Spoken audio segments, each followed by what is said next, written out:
Okay, guys, we are live. So for those listening at home, welcome to the Live from the Sword Coast podcast. My name is Kevin Madison, and I will be your friendly dungeon user today. Dungeon master, I should say. Tonight, we have the video is actually currently at the time of streaming labeled as being, what's going on here? There we go. It's labeled as being our Warhammer game because up until just before just after I sent out invites, we thought that's what we were playing tonight, but unfortunately we're down a player. So tonight I decided to, rather than carry on with just two characters when we left everyone in a bit of a cliffhanger spot, I would use this opportunity to return to what is probably my favorite game right now, and that is Jeff Talanian's Astonishing Swordsmen and Sorcerers of Hyperborea. Now, Jeff has very briefly played a version of this or a session of this, but didn't really get a chance to actually try it out. And Greg and I have talked about this quite a bit, but he hasn't had a chance to actually play Ash yet. So tonight, I thought I would snag one of the cool little short adventures, Rats in the Walls, that was recently successfully kickstarted a second edition of it, and play that. Introduce these guys to what is my favorite game to run right now. So with me tonight, I keep talking about them as if they're not here. Let's let them say hi. Guys, why don't you tell us who you are and who you're playing tonight? Jeff, you're up first. Sure. I'm Jeff, and I am playing Tulagak, who is a Inuit illusionist. Mm-hmm. And to go along with our adventure, I will be drinking some Kraganmore 12-year-old. Nice. Okay, and with us as well, the co-star of tonight's session is Greg. Hey everybody, I'm Greg. I am playing Andromeda, Amazon Paladin. Nice. This is the first Paladin I've seen played in the game, so that's pretty fucking cool. So for those who are unfamiliar with the game, who may be joining us for the first time, and for Greg's benefit as well, though I think Greg's heard me say this quite a bit before, this is the core book for Astonishing Swordsmen and Sorcerers of Hyperborea. This is what has everything you need to play in it. It's a game published by Northwind, I think it's Northwind Adventures.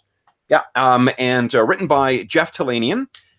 This is effectively like a...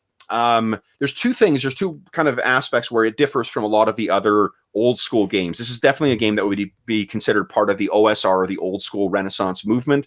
It is, for one, it owes its mechanical roots very heavily to AD&D first edition, and in retrospect, I think there's some second edition innovations that have also been adapted for this. So it plays very much like a lot of those old school AD&D games. Fighters have D10 hit points instead of D8, like they do in Basic or BX. There's no race or class in the sense that your race makes any kind of difference in your stats, but there are different races. The other way that this differs from other games is that it jettisons any of the Tolkien references that are found in so many other games. What Astonishing Swordsmen and Sorcerers of Hyperborea does is it maintains the Robert E. Howard, the Clark Ashton Smith, and the H.P. Lovecraft influence, as well as some Moorcock influence thrown in for good measure. But it completely abandons any of the elves, dwarves, and whatever else, and instead it really embraces that weird fiction, Lovecraftian horror, and swords and sorcery kind of play. To that end, you play, what you guys can see on the screen here. This is the megacontinent of Hyperborea. You can see that the map kind of ends, if you zoom out, on a bit of a weird, like, hexagonal, I think, or octagonal. I can't remember how many sides this has and what the proper name for it is. But those edges, those drift off into space. This is a chunk of land that mysteriously drifts off the in orbit in space around Saturn, and in the sky there is a dying sun that kind of drifts along. So it's kind of this really weird setting that has some recognizable cultures or ethnicities from actual history, as well as some really unusual ones like the Amazons that did not exist in history. There's also the Hyperboreans and the Atlanteans as well. In many ways, it plays very much like all old school D&D stuff. It's pretty unforgiving as far as combat goes. You at basic or at default, the game doesn't have any kind of like hero points or whatever else. But I always use something called astonishing fortune. when I play. So each of you guys will have a point of Astonishing Fortune to start. Astonishing Fortune can be spent to get an auto success on a saving throw. You can not die. If something would happen that would kill you, be it an attack or something like that, you can spend an Astonishing Fortune and not die. You can re-roll a roll with it as well, or you can add something mechanically. Or narratively, if there's something you want to add as like a flashback or something like that, you can do that.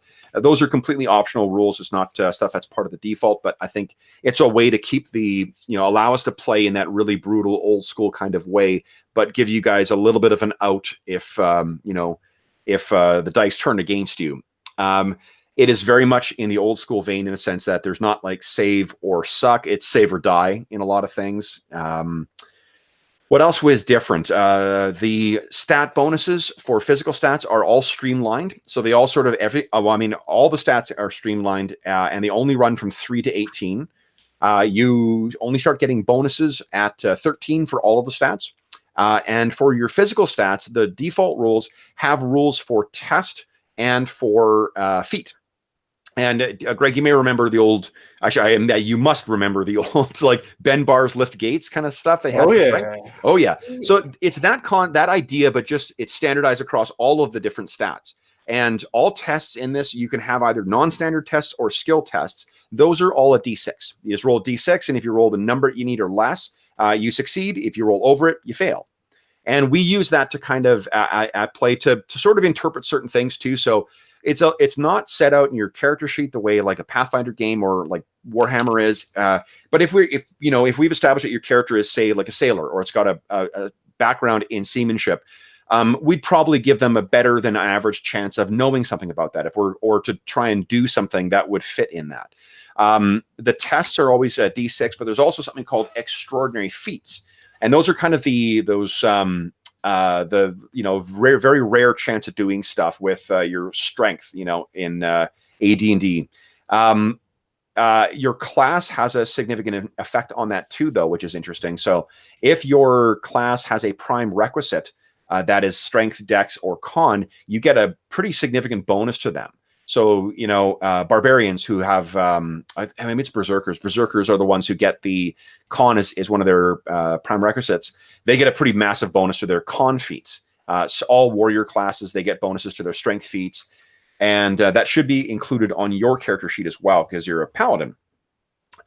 Those are the, like, I can't believe you could do this kind of stuff. Like that's the tests are more often used, tests of dex, tests of con, tests of strength to determine things. The extraordinary feats are when you're really trying to push the limits. It's when you're trying to jump, 20 or 25 feet across a gap in armor. I'm probably going to make that be a strength or dexterity extraordinary feat rather than a test. What else? Hit points works the same. There isn't, so in the rules as written, there aren't equivalents of tests for intelligence, wisdom, or charisma, but I often use them that way. They're all standardized anyway. So if I need to figure out if you as a paladin know something about a religious order, right? You want to recognize something, I'll probably make you make a wisdom test. So I would take a look at what your wisdom is, compare it to the physical attributes, and that'll tell us what out of 10 you need. Gotcha. What else? Initiative is okay. So rounds in this it's an interesting hybrid of old school stuff and modern games. Each round is 10 seconds, not the 1 minute the way it is in AD&D and AD&D Second Edition. But turns are 10 minutes. So if you've got a spell or an ability that has a duration of turns, that's how long it lasts. Yeah. The combat or tactical encounters are. It has as default a fairly complex. Well, I mean, to read it seems really complex. In play, it becomes very intuitive. The way that each combat round, so each 10 seconds is divided into 2 different phases, and in each of those phases, we go through in order: melee, missile, magic, and movement. So what that means is, when you have your actions, we'll do one phase and you do all those, you'll declare what you're going to do before we roll initiative. It's group initiative. So one of you guys will be stuck with the awesome responsibility of rolling initiative until you lose, and then it'll pass to someone else. We roll each round. But before we roll, everyone declares their actions. Spell interruption is very punishing in this, just like in old school games. So Tulagak, you're going to want to hide behind Greg's character. Probably Right. because if you declare casting, you don't act until your magic phase. But if something hits you before that in the melee or in the missile phase, your spell, you lose your spell, and it acts as if you cast it. You lose the casting. So it adds an interesting bit of Conan running up and punching the sorcerer in the face, tactical element to the game. So the way that we do that online is just when we're declaring your actions, we have you go magic / move or whatever. Jeff, you may remember this from last time. Once you cast, actually, we didn't get into combat last time. Magic, once you cast a spell, you can't move. So if you want to move, you're going to want to declare that in the second phase. On each of your phases, apart from magic, you can also, Greg, I think you're mostly melee, right? Do you have any? No, yeah, I'm straight melee. Straight melee. Okay, so we don't need to worry about missile stuff. Moving has an impact on the rate of fire for missile, but for melee, you can front load all, like your character you were saying before we went live has a 3 out of 2 attack, so 3/2 with one of her weapons. That is because she is a weapon specialist. Fighters get to specialize in more things, but most of the warrior or fighter subclasses, they all have weapon specialization in limited things as well. For your character, what this means is on the second turn of a combat, and we don't track it by this isn't clearly set out in the rules. This is just the way we do it. We track it by, on the even phase, you get 1. On the odd phase, you get your beneficial 1. So even if you don't attack in the first phase, second phase, you're going to get 2 attacks. Oh, okay. It's just easier to track everybody's rate of fire there. You can front load that stuff too. So if you're engaged with someone, you can choose to do both of your attacks or however many you get in the first phase, and then just do movement in the second phase or hold an action in the second phase. Your movement rate is split across the 2 as well. So you can always move and attack, and then move and attack in the second phase. It's very, very flexible as to how you choose to do your actions. There is a concept of attacks of opportunity in this, just like in a lot of other games, but it's and the likelihood of being hit is pretty high. But there are some tactical things you can do to try and avoid that, like withdrawing and whatever. Although you're the tank, so I imagine you're not going to want to do that. What else do you need to know before we get going? Otherwise, it will feel very, very familiar. It honestly, for me, it is my favorite implementation of the D&D rules. I think it fits a great middle ground between being very easy to improvise at the table, fast playing, but also giving really interesting choices for the players. Particularly for character creation, we're using pre-gens for Greg's character tonight, and Jeff's playing a character he created in one of our previous sessions of Tuleborg Tales. But the game as written, I believe, has about 16 or 17 different classes to choose from. So there's no multi-classing, but there are a bunch of kind of mid-range that would be considered multi-class things. The Warlock is the fighter mage. The Purloiner is the fighter or the rogue or thief cleric. The what is it called? The Shaman is effectively either the druid necromancer or the cleric wizard. So there's lots of very cool, interesting characters you can play in this. But anyway, so that is that. Now your character sheet. Let me just take a quick peek here and see if everything's. Oh, we got a picture for Andromeda now too. Oh, awesome! So that's what Andromeda looks like. Good choice. Good choice of casting. These sheets were created by one of the guys from the Astonishing Swordsmen and Sorcerers of Hyperborea MUI group. So again, a massive, 2 of the guys, actually, one of the guys started it, one of the guys finished it off. A massive thanks to them because the sheets are fucking awesome. And let's show how awesome they are. Greg, go ahead and make an attack with your longsword. Just click on, boom. So that's that's a nat 1. So glad you got that out of your system. The great thing is it just shows, rather than going through, trying to figure out the THAC0 and whatnot too, this just awesomely shows you what AC you hit. So that is, I think it's the best of all options. Oh, saving throws. Okay, so saving throws are greatly streamlined as well. I'm going to make sure that you've got the correct number of hit points. I do max hit points for first level. I want to make sure you've actually got that for yours. So 10 plus your con modifier +1. Yeah, you got max hit points, so that's good. So under my on my character sheet, the very last thing in the left-hand column says primary. What does that mean? Primary, where does it say here? Under my alignment. That will be those are your prime requisites, I believe. Oh, okay. So it's Yeah. like charisma and strength or something. Yeah, which means that in order to get the plus 10% bonus, this is like old school games where you actually get what do you call it? You get bonus XP. Yeah, and we award XP, for different things. I added a couple other things. If you don't spend your Astonishing Fortune, you get 50 XP for each point that hasn't been spent. You can generate more Astonishing Fortune from fun role playing or whatever else. If you make me laugh, I'll give you a point of Astonishing Fortune, which is a pretty easy sell. Oh yeah, right. I'm looking at your saving throws. I'm like, why do you have a bonus to everything? Because you're a fucking paladin. Because I'm a paladin. So saving throws in this are just organized into 5 different things: death, transformation, device, avoidance, and sorcery. And like those are the saving throws are set by the character level, not by the classes. So it's greatly streamlined in that as well. What else here? I think everything else will be pretty apparent as we go. Oh yeah, and I mentioned before we went live as well too, damage reduction. This incorporates a house rule that some people had for AD&D, which was that certain kinds of armor would actually reduce the damage you take too. And medium armor reduces it by 1. Do you have a shield as well, Greg? I don't. But I would like one. Okay. Yes, you would. They're pretty awesome.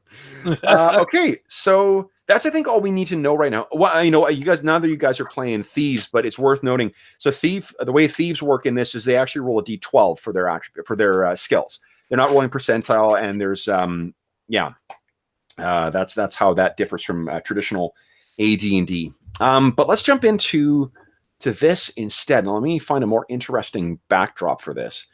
I wish I'd had more opportunity to set this up, but let's this is not going to be where you guys are, but let's take a look or use the map of Tuleborg as the background, because these characters, again, we know that at some point in the future, assuming that he survives, that Tuligak has made his way to the new, the biggest colony on the Tulian continent, a place called Tuleborg, which is where my regular ongoing Astonishing Swordsmen and Sorcerers of Hyperborea campaign is set. How do you guys think you know each other? Tell us a little bit about Tuligak and about Andromeda. I'm trying to remember if I had come up with any backstory I don't want to contradict. I don't think so. Do you have any? He's an illusionist, so he could lie too. All I remember is that he, one of his illusionist spells is ventriloquism, and he's an entertainer who travels around, using his ventriloquist magic to entertain crowds to survive. Yeah. Okay, Greg. What's Andromeda's secondary skill? Did they list that on the pre-gen? I'm not sure. If not, we'll roll it. Let me look. Navigator. Oh, okay. Yeah, last page of the character sheet. Cool. Well, so I have to be careful about, obviously, who I keep the company of as a paladin. Yeah. Right? So yeah. My perception is, Jeff, is that he's a good, honest person. Whether that proves to be the case or not, we'll have to see. But otherwise, I would just have nothing to do with him, right? Right. Yeah. And it looks like, so I'm looking at your thing. You're also apparently you're a noblewoman, which would explain why you can afford all this cool gear as well. Noblewoman from the floating island of Paradoxon. Among the crew of a skyship destined for the mainland of Hyperborea, you were assailed by winged daemons from Trogos. The skyship crashed, the crew was killed, and you traveled to Chromarium, where you found a home with a cult of Apollo and Artemis. Now, I think that what we'll say is that you guys have met up before you came to Chromar, before the start of this thing, and this finds you returning. Both of you know there's a barkeep named Gilles Vuntos. Let me write that in here for you. So Gilles Vuntos is a former. I'm not sure if he's a former adventuring companion. No, he's a guy in town that you guys know. I think probably we can say he is a devotee to Apollo is your god, right? Or Artemis. Artemis is your god. Yeah. Artemis. Okay. So let's take a look at the faith of Artemis in the player's handbook. So here's what we know about Artemis in this. Artemis is a deity of law associated with hunting, forests, hills, chastity, fertility, and independence. Twin sister of Apollo, she said to manifest as a regal warrior woman. So I think that reason you know him because he has two daughters, and I think that he sees you as a his wife is not Amazonian, but she was a devout follower of Artemis, and the children were as well. So maybe that's how you know them, Andromeda. And Tulagak, this is probably just the place that you know. It's your local bar. Let's dive into the block text here, or box text. So renowned is the city-state of Chromarium, the most culturally disparate city in all of Hyperborea. In Chromarium, one can enter almost any watering hole and expect to encounter Vikings, Celts, Eskimo, Picts, Amazonians, and Cimmerians drinking and mingling. Occasionally seen is a gaunt Hyperborean garbed in mail, or a dusky-skinned Ixian caped in tattered velvet. Local fishermen and sailors of mixed ancestry also flock to Chromarium's dockside taverns. They drink before launch and upon return, bitter ale, rancid whiskey, and sometimes an expensive bottle of pomegranate wine, if the seas prove bountiful. Notwithstanding, the tavern called the Silvery Eel appears to be vacant this evening. As your party drops your gear on the floor and seat yourself at the battered table of pine, something seems amiss. The middle-aged barkeep stokes the fire and then approaches your table. You notice that he darts nervous glances about the walls and the ceilings. His hands tremble. His brow glistens. And he then recognizes you. Andromeda, Tulagak, you're back. Indeed. There's almost a kind of a break in his voice as well, too, as he says that. Like as if he wasn't expecting it. As if he's happy to see you, and that it's bringing up a well of emotion. Interesting. What troubles you, friend? You guys can actually here. Let's get some dice rolling. What is everyone's wisdom? My wisdom is 14. 14. Okay. 13. 13. Each of you give me a d6 roll, please. Lower is better on these. Oh, nice, Tulagak. Andromeda, you're focused on him. So Tulagak, what you see is that a door behind the bar creaks open for a moment, and affording you a glimpse of a scrawny young woman who seems to be observing your group.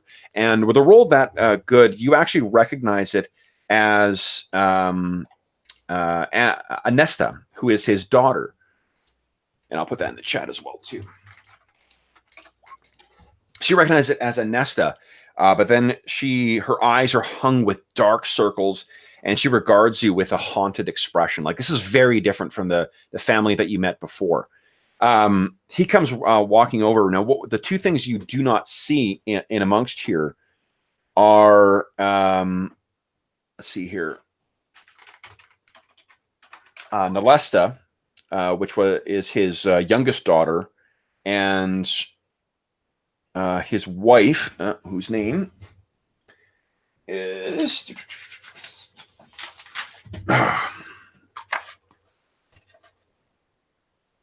Again, Jeff, if you're Jeff sent me an email earlier this week asking about useful books. Once again, I'm grabbing Xanthar's Guide. Oh yeah. Yeah, reference. Yeah, it's just a fucking great book. regardless of whatever game you're running. Her name was Calypso, of half-breed Amazonian descent. So Calypso, Nalesta, you don't see them now. Nalesta obviously is quite young, but the Calypso is sort of a standard fixture in a silvery eel, and he comes over and his voice kind of trembles. This is the slowest you've ever seen the silvery eel. Like, this is not a huge. It's not a huge establishment. It's got maybe 3 different tables in it, and then there's a bar, and then it leads further in back. It's next to a boat storage and supply place down near the Chromarium docks. On the other side, there is an import kind of clearinghouse. So it's sort of like a lot of places in Chromarium is an unbelievably ancient city. This city was originally founded by, you guys know this as common knowledge, by the Hyperboreans. And the Hyperboreans are effectively like the Melnibonians from Elric. They're these tall, gaunt, almost like albino-skinned, white-haired guys who... Actually, you know what? I've got an illustration of our character who is a Hyperborean I can show you here. Where is he? Characters. If I remember correctly, they're rare people now, right, Kev? They are quite rare, yeah. They don't many of them here. There's our ghoul. Here we go. This is what they look like, guys. Boom. They're Targaryens. Kind of, yeah. Targaryens are ersatz Melnibonians, so it's very much like that. Really tall, gaunt, and they were the ones who have effectively, were rulers of Hyperborea at one point. One of the races that ruled it, but their race fell into degeneration, to excess and whatnot, and then about 200 years ago, there was this thing called the Green Death that came. A comet passed over Hyperborea, and like 2/3 of people died in it. Chromarium was one of those cities that obviously, plagues hit cities harder than they do the rural areas. So this city was almost stripped of inhabitants. It saw occupation briefly by Vikings at one point, but it sort of built up again. So the city, you can think of imagine a massive sprawling metropolis that now, lost most of its population and then was only repopulated up to about, a fifth or maybe a third of what its total capacity is. The city has all these signature massive sweeping spires that were built by the Hyperboreans, many of which are now empty and said to be haunted by unspeakable things. However, it is the biggest and grandest city in Hyperborea. And what was my point here? This is just one of the docks are definitely one of the most active areas here. This bar is normally, packed with people. You're shocked to see just how slow it is. And as he kind of comes over and sits down, what he says is that something is dreadfully wrong here. Something so wrong. And he starts sort of, well, how do you guys respond to that? That's what he's telling us right away as soon as we walk up. Yeah, that something is dreadfully wrong. And you can tell from how busy the silvery eel is or how lack of business it is. And, how, the fact you don't see Calypso. Andromeda, I imagine Calypso is probably the one that you had more of a connection with than Jill. Okay. What do you guys say?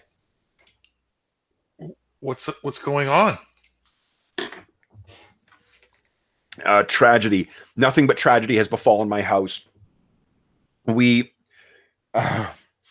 had, as you know, we purchased, my Calypso and I purchased the silvery eel year ago. And so we purchased the building and then refurbished it as the silvery eel. But roughly 3 months ago, after you had left, we began to see that we were having rat problems. Anywhere down by the docks will always have some problems with this, but this was unlike anything I'd heard of. Traps were found broken. Cats that we purchased were found with their throats torn out. Rats of unseemly size were found. Ankles were bitten, holes chewed in walls. I'd plug the holes, or Calypso would, and we'd find hours later that they had chewed their way through. And at night, always this dreadful scratching in the walls, claws scrambling up and down. We all three of the wenches we had, two of them took sick and died of fever, and one quit. We could not keep her around. And then one night, when we were particularly busy, we found, and his eyes are just fucking heavy with tears at this point, we found Nalesta in her crib, riddled with bites. And you don't really need to ask further to guess what happened with Nalesta. After Nalesta died, Calypso was stricken with grief. And shortly thereafter, I found her. I found her in the basement where she had hung herself. Oh, no. The rats dancing around. And then once word spread of the misfortune that has befallen my house, everyone now speaks of this place as cursed. I don't know what to do. Anesta is still with us. And he gestures back, and you can see that's the Andromeda. Now you can see the same gaunt-faced girl kind of staring in. She has left all that I have, but I cannot even sell a cursed establishment. I can't go and have her die in the streets penniless. Please, my friends. And he kind of grabs you. You are my last hope. Please help me. I will not do this. Think not that I ask for charity. Please. And he sort of gets up and scrambles over to the bar. The screeching of the chair against the wooden floor, it startles you just how loud it is in this empty bar. He runs over and goes behind and comes back clutching this necklace of beautiful but fairly plain pearls. And he plunks it down on the table. Please, I will pay this. And this, if you can eliminate the rats, or you can, then this is yours. It was Calypso's, but I would see it as reward. She would see it as money well spent if you can bring an end to this plague and save her daughter. And he runs behind the table, the bar again, and comes back with this kind of this ornate it's a shield that has a kind of it kind of looks like a smaller version of like a hoplite's shield. So you'd think that it may be actually of Amazonian make, okay. Andromeda. And it says this was belonged to a thief. Mechanically, it's a small shield, so it would give +1 AC to melee and missile. This belonged to a thief who said he promised to help. Then he was found dead in the basement, his throat torn out, and his skin withered and gray. And he plunks it down. I trust you will have better use of this. And he said it was enchanted. And you can actually look at it, and you can see there are some Hellenic script markings around the edges, Andromeda. Okay. He says if you grip, it lights, and you can see there's actually the boss of the thing is designed to be kind of like a stylized sun. It's got some filigree around it to make it like a sun, as if it's in veneration of Apollo. Mm-hmm. If you kind of pick it up to test it for its size, you can see that the boss, once it's gripped, it kind of glows, and it gives off light like a torch. Okay. This is also a +1 shield, so it would give you +2 to your AC when wielded. Okay. And that bonus applies to missiles as well? It does, yeah. Okay. Okay. But I slide it on and I like sort of heft it. And then, I look over Jeff, just sort of try to get a sense of whether, he feels as obligated as I do to help them. Oh, absolutely. You can tell that he's. So wanting to help them. I pick up the pearls in my hand and I press them into the innkeep's hands. I'm like, there's no need. His eyes now begin to spill over with tears. He's just weeping, and he kind of drops down. And this whole time, you can feel the kind of the stare of Anesta stare, from the side. Her eyes are just fucking heavy with bags. What you find as well is that it seems that one of the culprits or the persons behind the what do you call it? The rumors that this place is cursed is a arrogant Hyperborean named Kaloplo V's. I'll put that in the chat for you because that's a ridiculous fantasy name. Yeah. So Kaloplo V's, and again, the Hyperboreans, those tall, albino types. He apparently had been, the way that Hyperboreans do, where they sort of act as if they know a lot more than what they actually do, and think that they're better than everyone. He had been making allusions that this place was cursed. He's someone who seems to lurk around. He's kind of a ne'er-do-well who lurks around the docks anyway, so if you wanted to track him down to find out what the hell he was talking about, or to try and confront him about these rumors, you could certainly probably find him. What are you guys going to do? What's the plan here? So you have no other place you necessarily need to be at present. This is, I think, all it's not like you're waiting to hire on to another ship. You've got effectively unlimited time to deal with this issue if you were so inclined. Yes, I believe we're pretty inclined to help them out. Okay, so let's talk about what the Silvery Eel is like then, just to give you a sense of what this place looks like. It's a 2-story beam and plank structure that abuts the docks. It has shuttered windows, some of which overlook the harbor. The exterior of the entry door is painted with a silver eel coiled around a foaming mug. And the common room has it's a tavern with a fireplace, tables, bench, and a bar. Behind the bar is a door to the back room. Riddled, whitewashed walls are patched with planks or stuffed with straw, corking holes where the rats have chewed through them. The only people who are working in here presently are Jill and Anesta. Jill says you have the complete free run of this place as well. You can go upstairs, you can go downstairs, you can go wherever you want.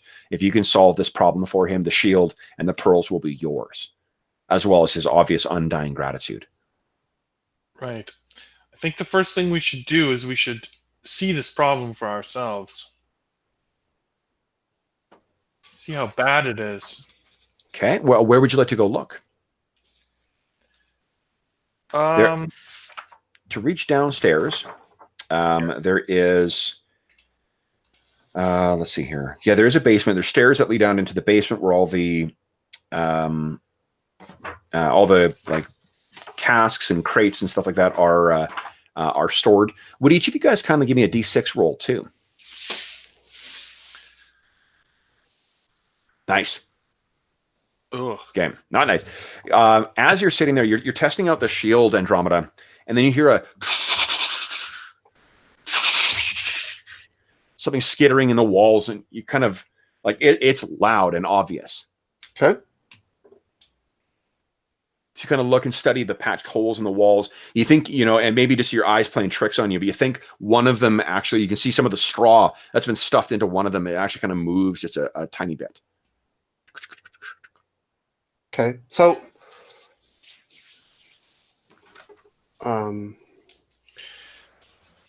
maybe I'm just unclear. So is this is this? No, it's not a wooden frame building. It is a wooden frame building. The base, however, is stone. Okay. Like this is a converted place. 1 second here. Yeah, it's a beam. So the upper part of the building is built of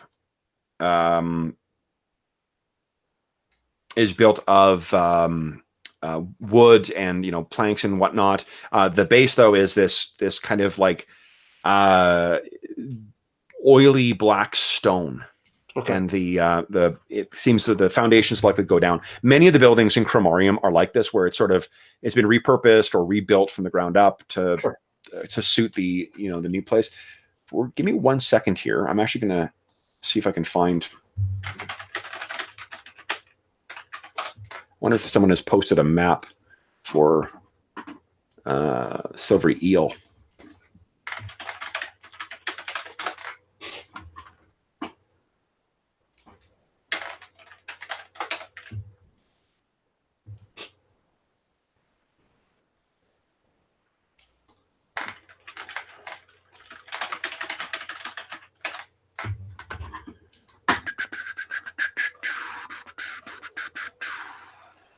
Yes, they did. Fuck yes. Give me a sec, guys. I'm just going to stop sharing for just a moment to get this in there. What I'll do is there's a map that is. Well, my camera's all messed up right now. Boom.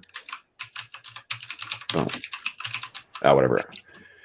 Okay, give me a sec. I'm just going to quickly. Okay, it's pretty small, so it might be. Yeah, I mean, even if it's teeny tiny, I think it'll still be helpful to have something to reference here. Let's see.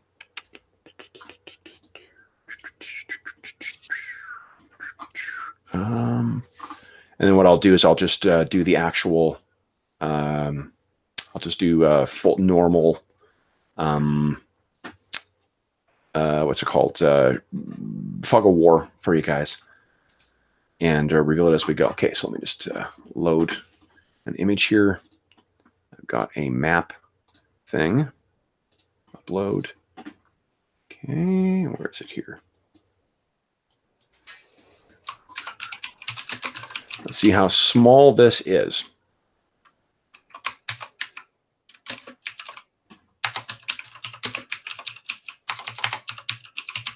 Oh, that's actually remarkably.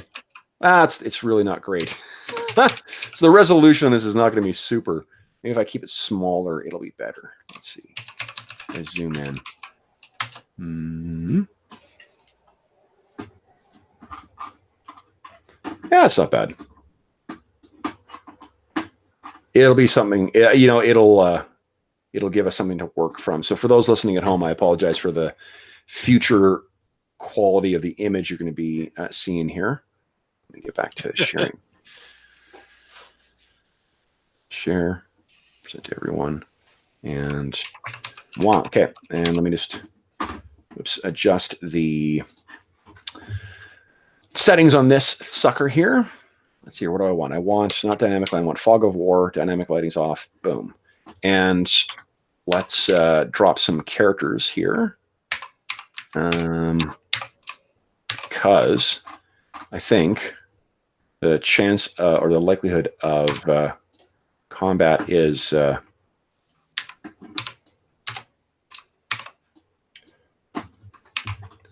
Are you saying you've played games with me before? Yes. The likelihood is that peaceful resolution is not in the future. Yeah. Okay, let's see here. I'll reveal this stuff here. Boom.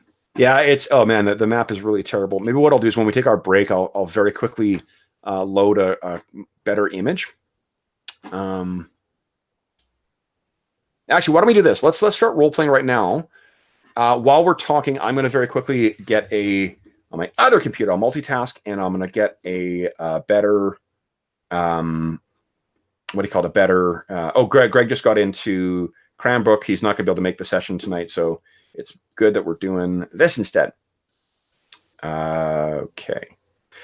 So, what is the plan here, guys? You said, Jeff, you're thinking of going to explore Yeah, like just get a feel for what's going on here with this problem, right? I mean, he tells us how horrible it is, but yeah. Not that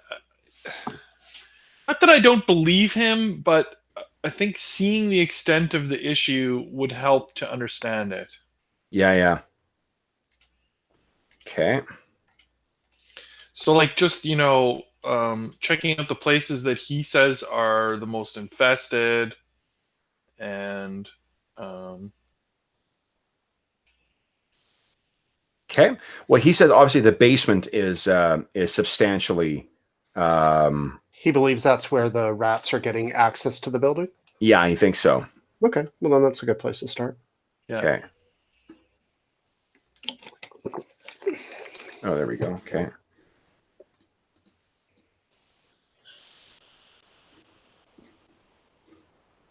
Okay, 2 seconds here, guys. And for those listening at home, forgive me for having a thrilling streaming of me doing. Oh, that worked. Okay.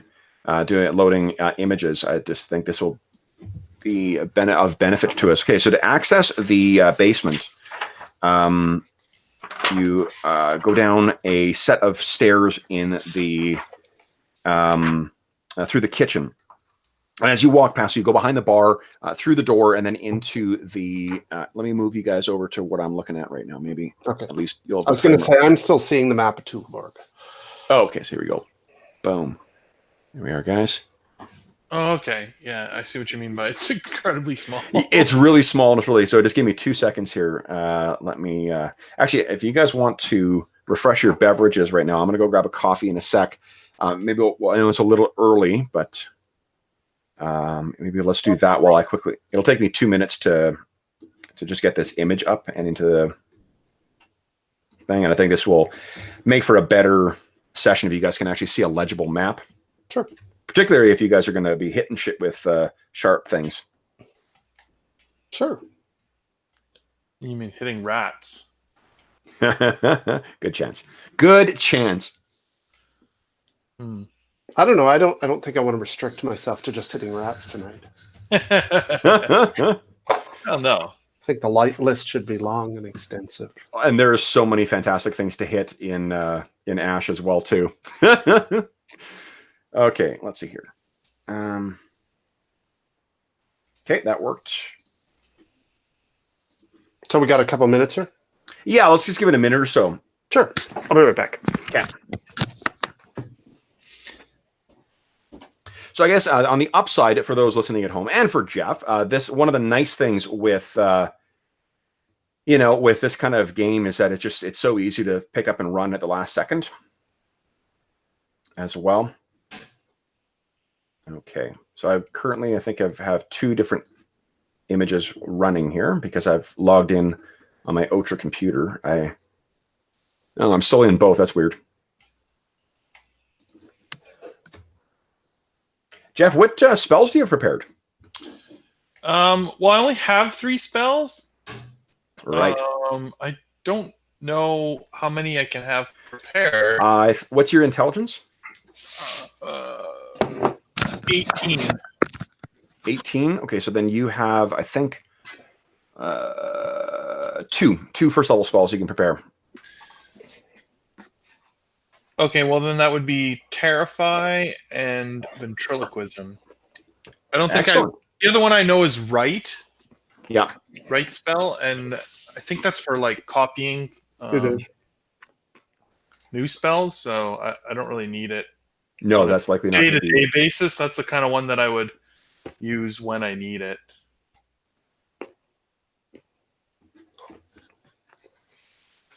There we go. That's a lot better, hey?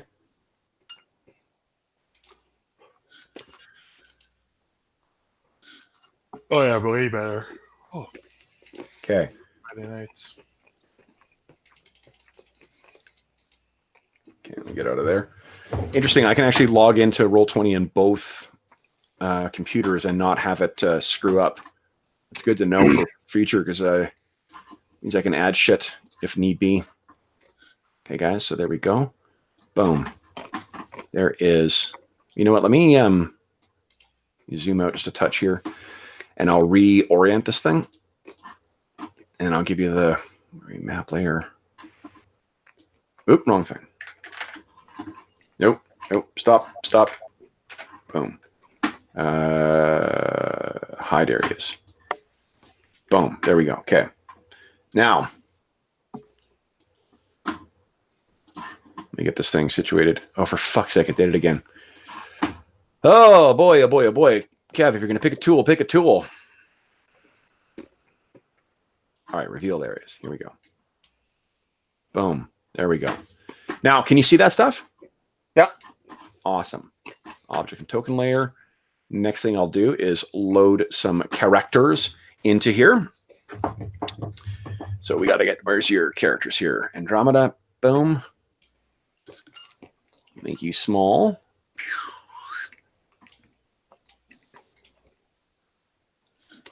Yeah, there we go. I'm not super fussed about the... I guess actually if I zoom in a touch, I can actually use the squares. Now, I believe each square is 10 feet on this, not 5. Okay.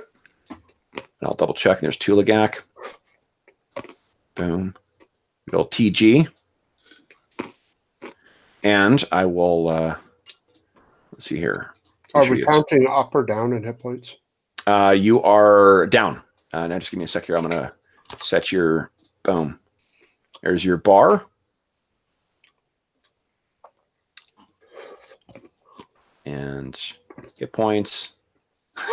Jeff has 4 hit points. Of course he does. Oh, it's so good. I haven't had anyone play like a full-up mage. Have you laugh and say that because I'm tough, right? Because you're super tough. Yeah, absolutely. Yeah, exactly. You are definitely the person who wants to take on rats.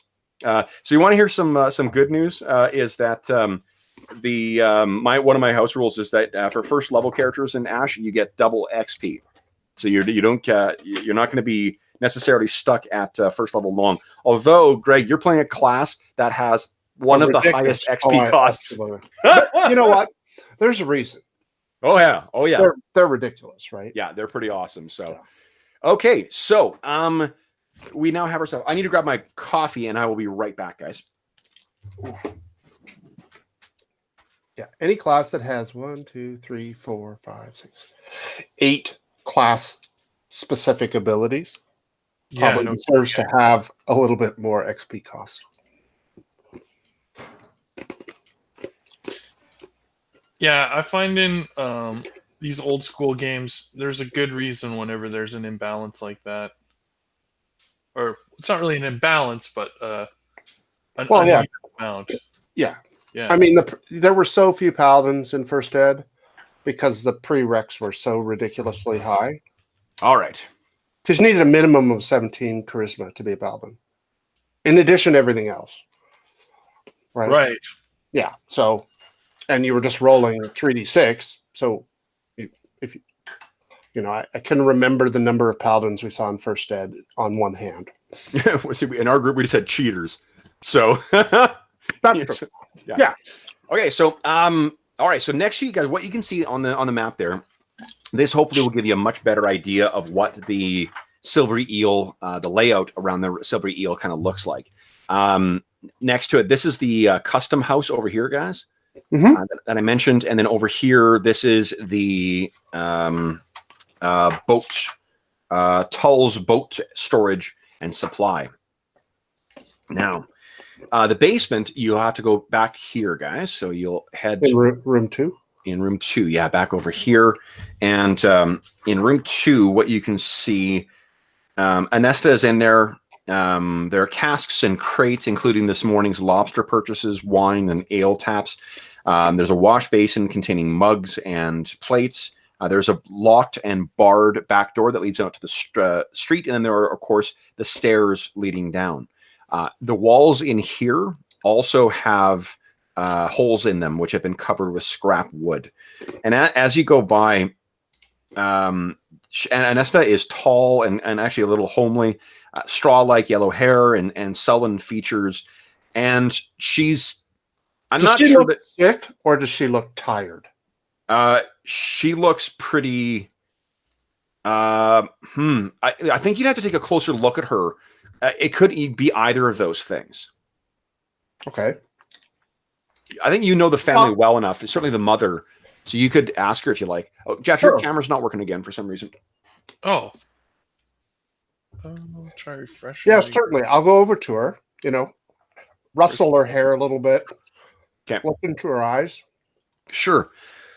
So she kind of looks up at you and yeah, like getting closer. This is an illness. I think you would recognize this as someone. You're a navigator, so you've been on the travel the high seas. You've seen people subject to malnourishment or scurvy or things like that. Mm-hmm. She's sick.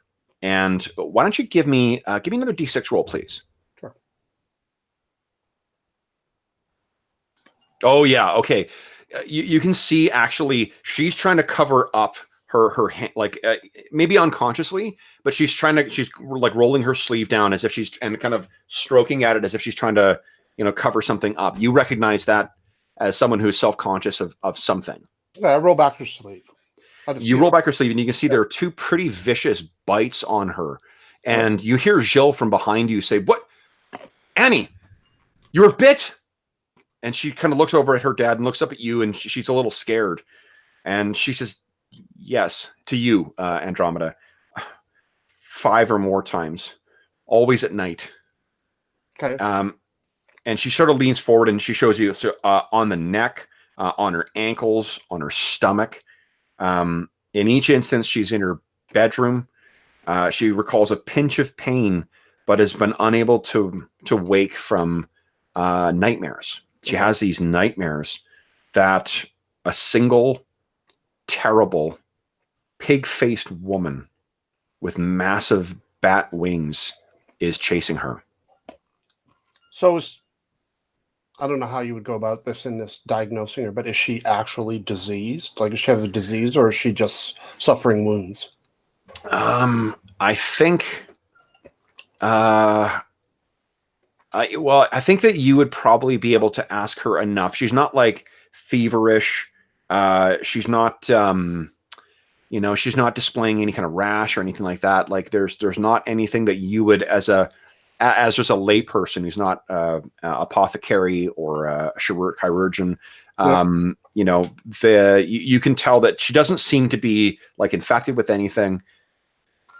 I mean, maybe you don't know what the other, or I guess, Jill had mentioned that two of the other wenches, they took ill with fever and died. Right. So if you put your hand to her forehead, you don't feel any difference from her. Okay. So she's just traumatized, fatigued from lack of sleep, and okay, yeah, she's a rundown. Yeah, that's right. The reason why I ask is I can cure disease. That's awesome.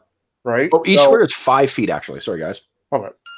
So, if it was clear that she was infected with something. Yeah.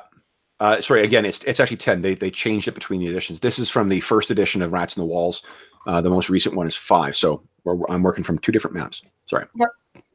Yes. So no, you don't feel that she's been afflicted with anything. But I mean, I don't think you need to make a roll to suss out that whatever she's describing is some kind of malevolent or maleficent. Yeah. Force. Yeah. Wow. Then I'm going to sort of close my eyes and concentrate. Okay. And use my awesome paladin power of sense evil. Nice. 60 feet. Do I sense something, malignant within 60 feet? Yeah. Okay. So here we go. Let's read it from the core book here, or I'm doing from the player's book. Perspicacity, the evil most palpable, the nearby presence of a purely evil sorcerer, undead, daemon, or other unclean spirit, particularly strong emanations, such as from a malign artifact or dominion of evil, may eclipse lesser sensations. Note that this ability will not discern if another character is of evil alignment unless the subject is about to commit a most vile act or is of pure and intense evil. That's awesome. Okay, so you can do that as often as you want. Yeah, which is pretty awesome. So welcome to being a paladin. Heck yeah! So you stop and concentrate. And yes, there is. She's not evil. obviously, but there is a presence. Yeah, like it's like the fleeting taste of sulfur in the back of your mouth, and then Well, that's what I'm looking for. That's what that was the indication I'm looking for. Okay. Well, I tell the innkeep and the daughter, take great care, but we will resolve this issue for you. And I sort of cinch down the shield and power it up. It turns on the flashlight, and down the stairs we go. Give me a 2d6 roll, please. Sure. Your charisma, because we bumped it to 18, also gives you +3 to reactions. Yeah. I looked that up. Oh, did you? Okay. Yeah, it's on my. I changed that on my character sheet. Fuck yeah. So she before you go down, she actually stops and kind of hugs you. Okay. Yeah, I wrap my arm around her. Nice. Okay, so you clasp her, and then you guys are ready to head downstairs. When you do go downstairs, what do you plan on playing next? Yeah. Nothing. I'm a paladin. There's, Demogorgon could be down there. We have the advantage. I have 4 hit points, Kev. That's not fucking funny. Yeah, exactly. Do we have any rat poison or? Okay, give me a sec here. Spray. Rat be gone. Rat exactly. Rat be gone.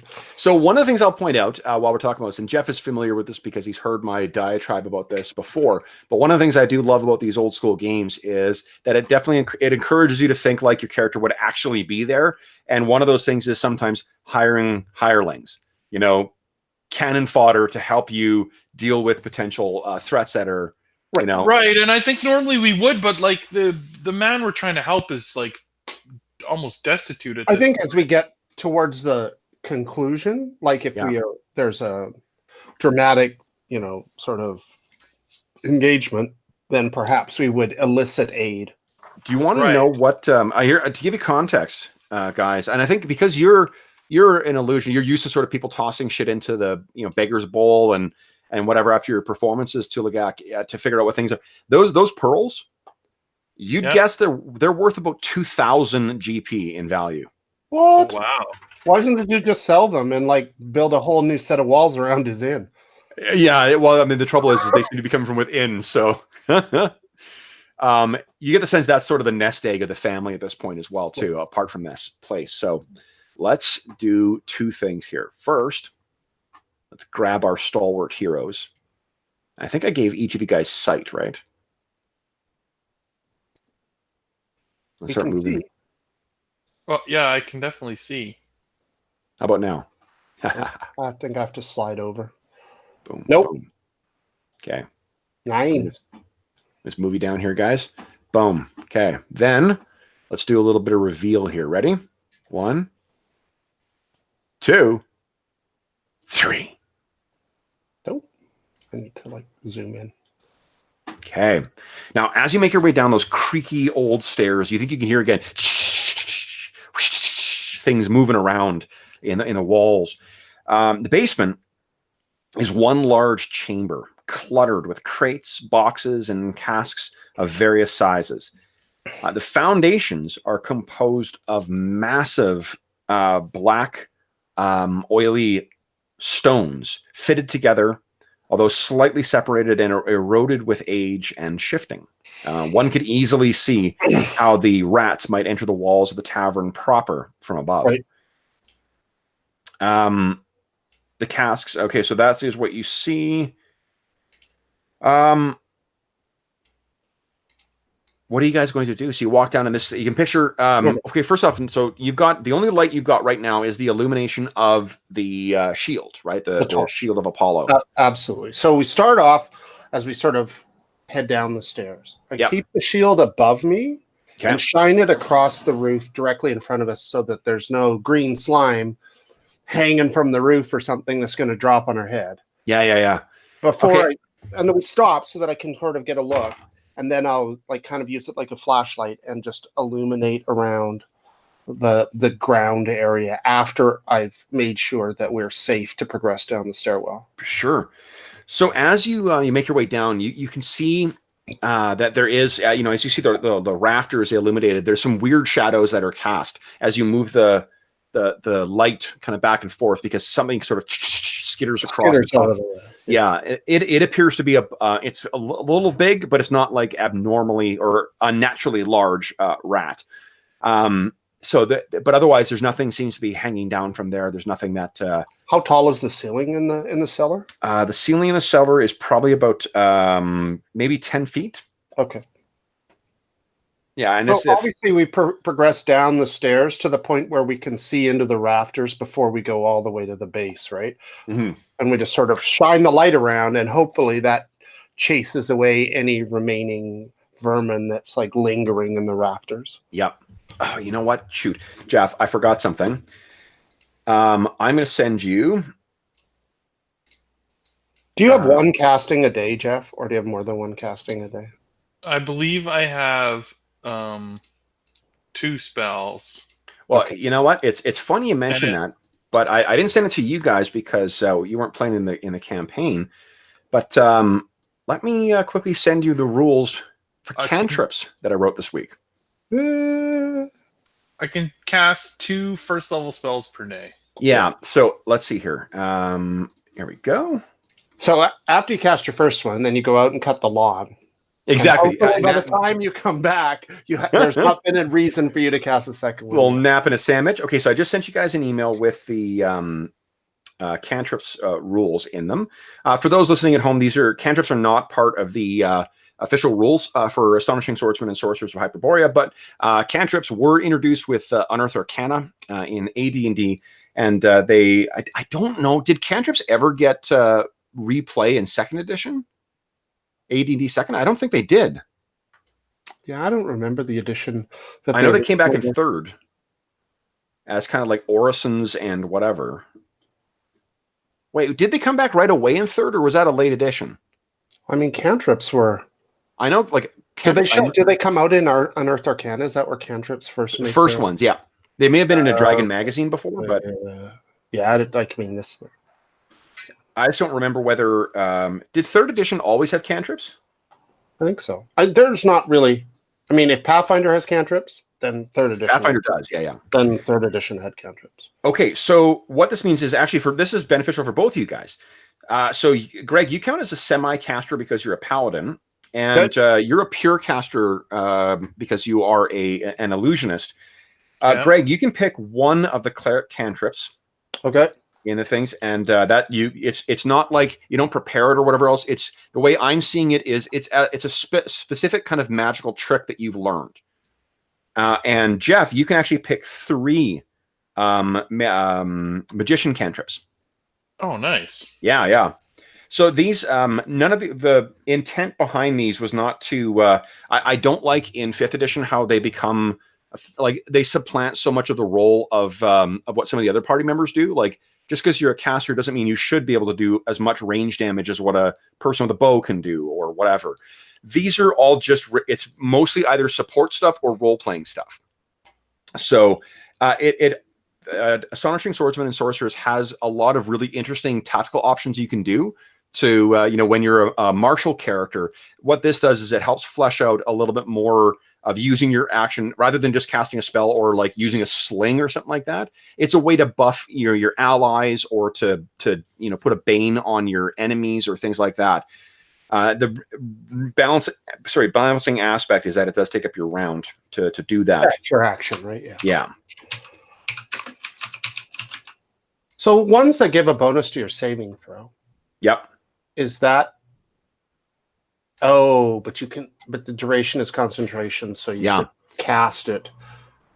And so you would cast it, and then between then and your next turn, you will get the benefit of it. But as soon as you take your next turn, and you don't concentrate, it ends.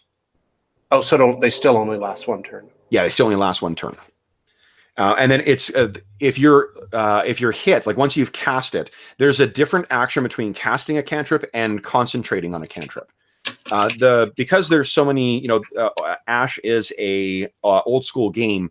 I didn't want there's certain things like spells like light and detect magic, like those are really fucking useful spells, and I didn't want cantrips to just supplant them the way they did in like 3rd edition forward. So the balancing factor is these are often not as good as those spells, and you have to concentrate. You cast them just like a spell, and then you have to concentrate on them to maintain it. You can still move. Like, you can't move once you cast a spell, but you can move when you concentrate. You just can't do anything else. Gotcha. Yeah. Okay. I've also been fairly careful to make sure that they don't like step on other people's thematic spaces. There's no like, unless you're using up a spell slot, you're not going to be able to open a lock with a cantrip. You know. Right. So, did you pick yours, Greg? Yes, I picked Prayer for the Dying. Heals one ally who is at 0 hit points or less for a D4 hit points. Awesome. How about you, Greg? Jeff? Do you have your 3 selected? I think so. What 3 are you thinking? Blade Ward. Yep. Sounds like it might be quite useful against rats. So Blade Ward is kind of a trade-off, just so you understand how it functions. You would spend your action to cast it, right? Just like any other spell. And then as long as you concentrate on it, you have damage reduction 2. But as soon as you take more than 2 points of damage, the cantrip ends. And to maintain it, you do need to maintain concentration. Yeah, which is fine. Like if I'm getting overwhelmed by rats. Yeah, it's a good way to... I don't know how much damage they do, but I'm assuming only somewhere in the 1 and 2 points. Yeah, it's going to be a low range. Exactly. Yeah. It seems quite useful in this current adventure. Yeah, definitely. And that's sort of the way I intended it. It's sort of a keep me safe while I reposition myself kind of spell. Okay, what are the other 2? I think Occult Apparition fits my character. Totally, yeah. And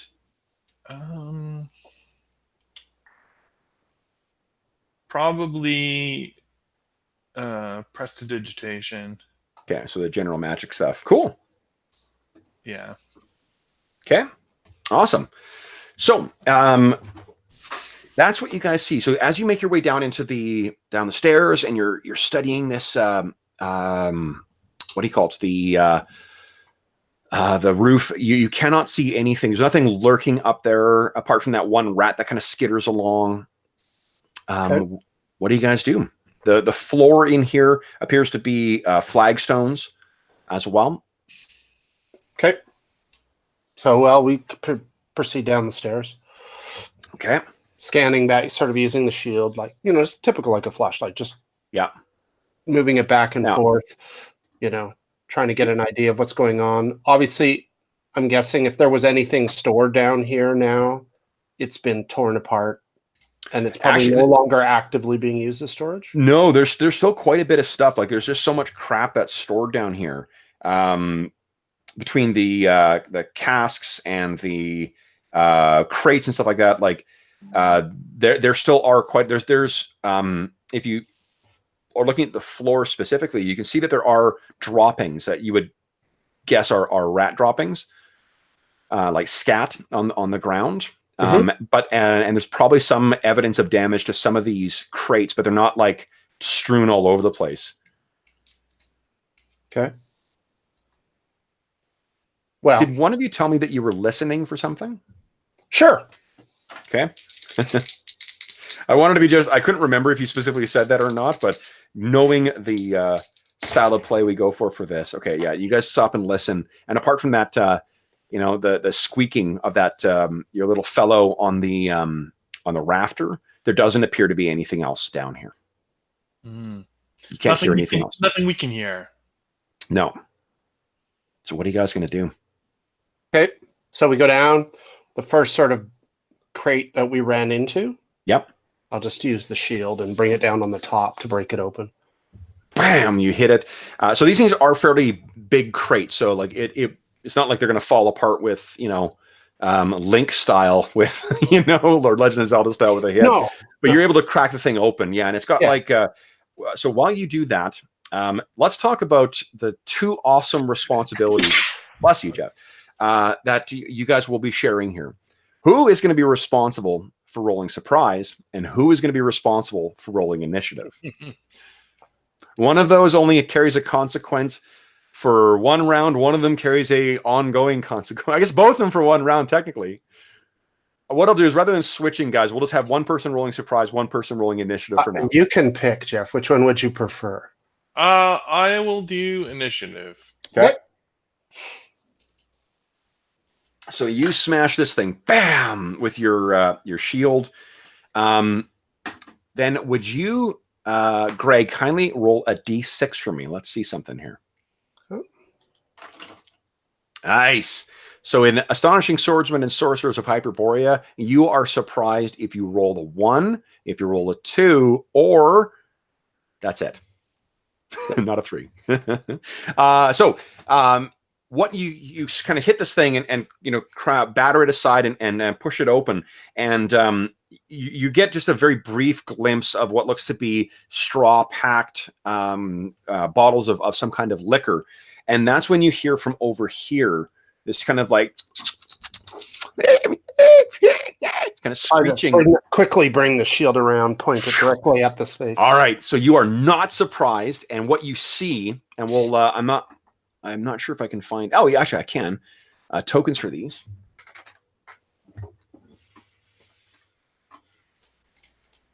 Oh, well, that's fucking horrifying. Holy shit.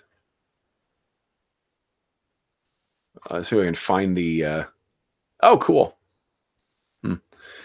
Sorry, my initial search, there was something that showed up that was just a swarm of rats, like a veritable swarm. Oh, there it is. That's awesome. The atypical pile. Here we go. How's that, guys? Holy Seems like a fair fight. Yeah, wonderful. We're good with that. Oh, good Lord. That's Okay. awesome. There are a few rats as you enter the room. Yeah.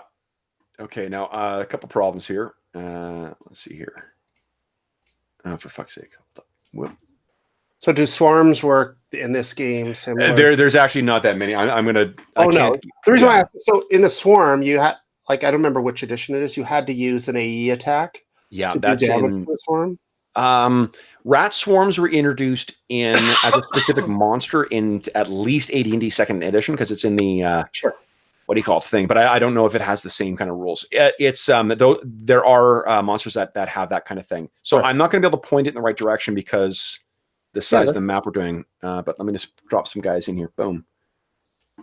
Well, wow! I just got rat butted. Okay, let's see here. Now these things are not that big. That's about how big they are. About the size of like a mid-sized dog, which is still pretty fucking big for a rat. And there are, boom, boom, boom, boom, 5 of these vicious, feral-looking things that come screeching towards you. Their eyes, horrible red bulbs, kind of catching that dancing light or that beam of light coming from your shield. Now,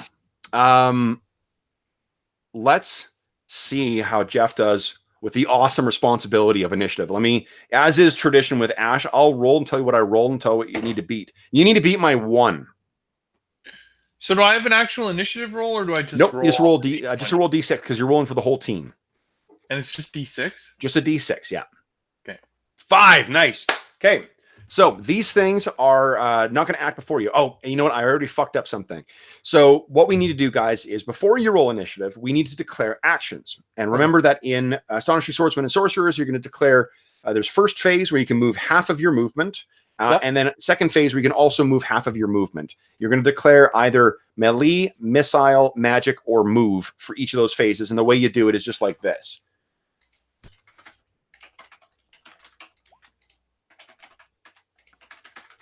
If you had 2 actions, you were going to split it across. That's how you type that.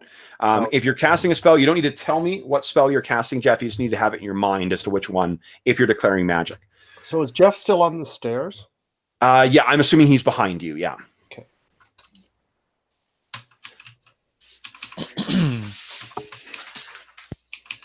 Then I'm going to let them come to me and smoke them. Awesome. Okay, melee. Oh, now you only have on the first round, you only have 1 attack anyway. So you'd be able to move. You could either attack on one or attack on the other. Move, Jeff. You're moving into melee. Brave. Well, it happens. Oh, so we're just talking about the very first round. Very first round, yeah. 2 sub phases within the first round. So if you change your action, you can't change your action to cast a spell because you need to spend your whole turn. Magic in this is very much like how I describe it in other OSR games. So if you think of like the elaborate and loud process in the World of Warcraft movie, how fucking noticeable and how much effort it takes to cast spells in that, that's what it is in this game as well. Okay. So you can't do that, but you can change if you declared magic and you want to change to melee, you just take -2 to your action. That's all. Right. So for me, I would I go like move melee, but I'm only ever good like going melee doesn't give me. Not at this, no, because this round you can only attack once. Next round you'll be able to attack twice. So you could do melee and then move half melee, or you could do all of your melee attacks in the first phase and then just do nothing in the second phase. Gotcha. Okay. So, all right, we declared actions. You guys want initiative. That means you guys are at first. First phase is melee. Who wants to? That's either of you guys. Oh no, yeah, it's just. No, I have to move off the stairs first. Move. Okay, so Andromeda, what are you doing? So then I guess I will indeed move into range with them and strike. Okay. Do you call anything out as you go charging in? Yeah, Artemis guide my hand, and I like, put the shield up and I smash him with my longsword. Awesome. Go ahead and give me an attack roll, please.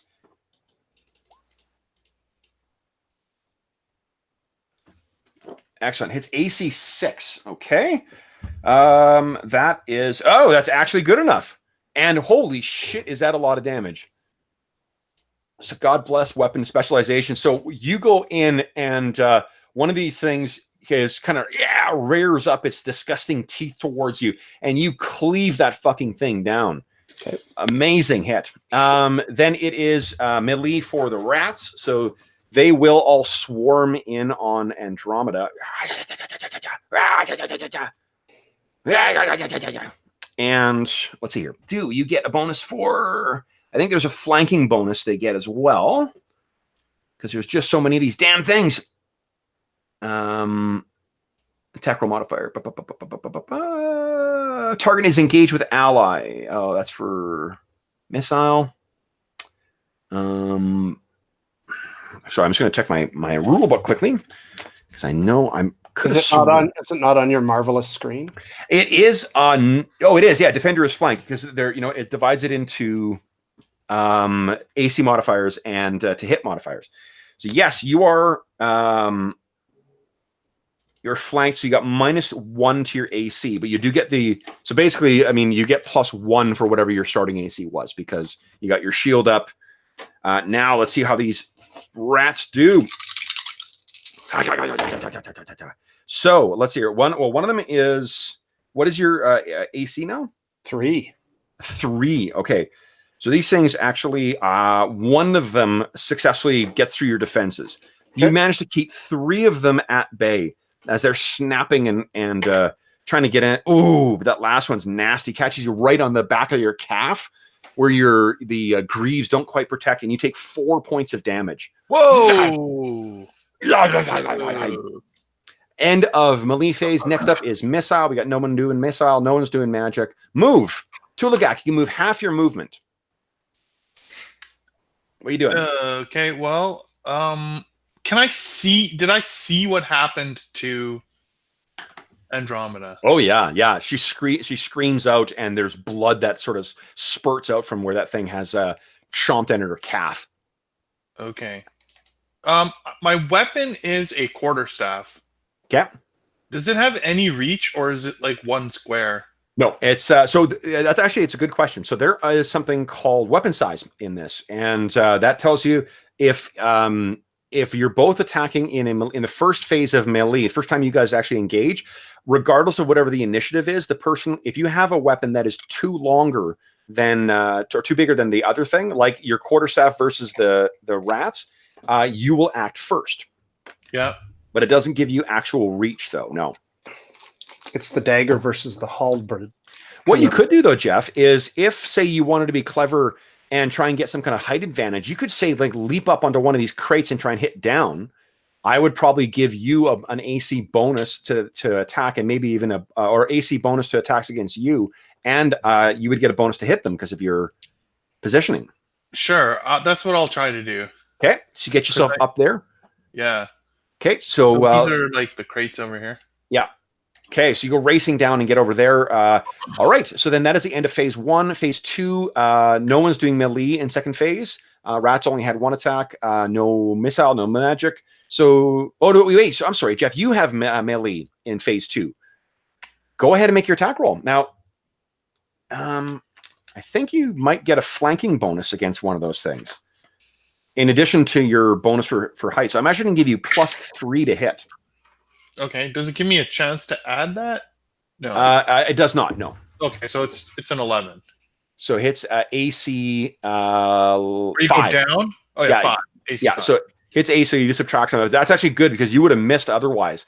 So Jeff, you leap up on this thing, Tulagak, and one of those things goes by. And I imagine you're thinking of your past. I can't remember.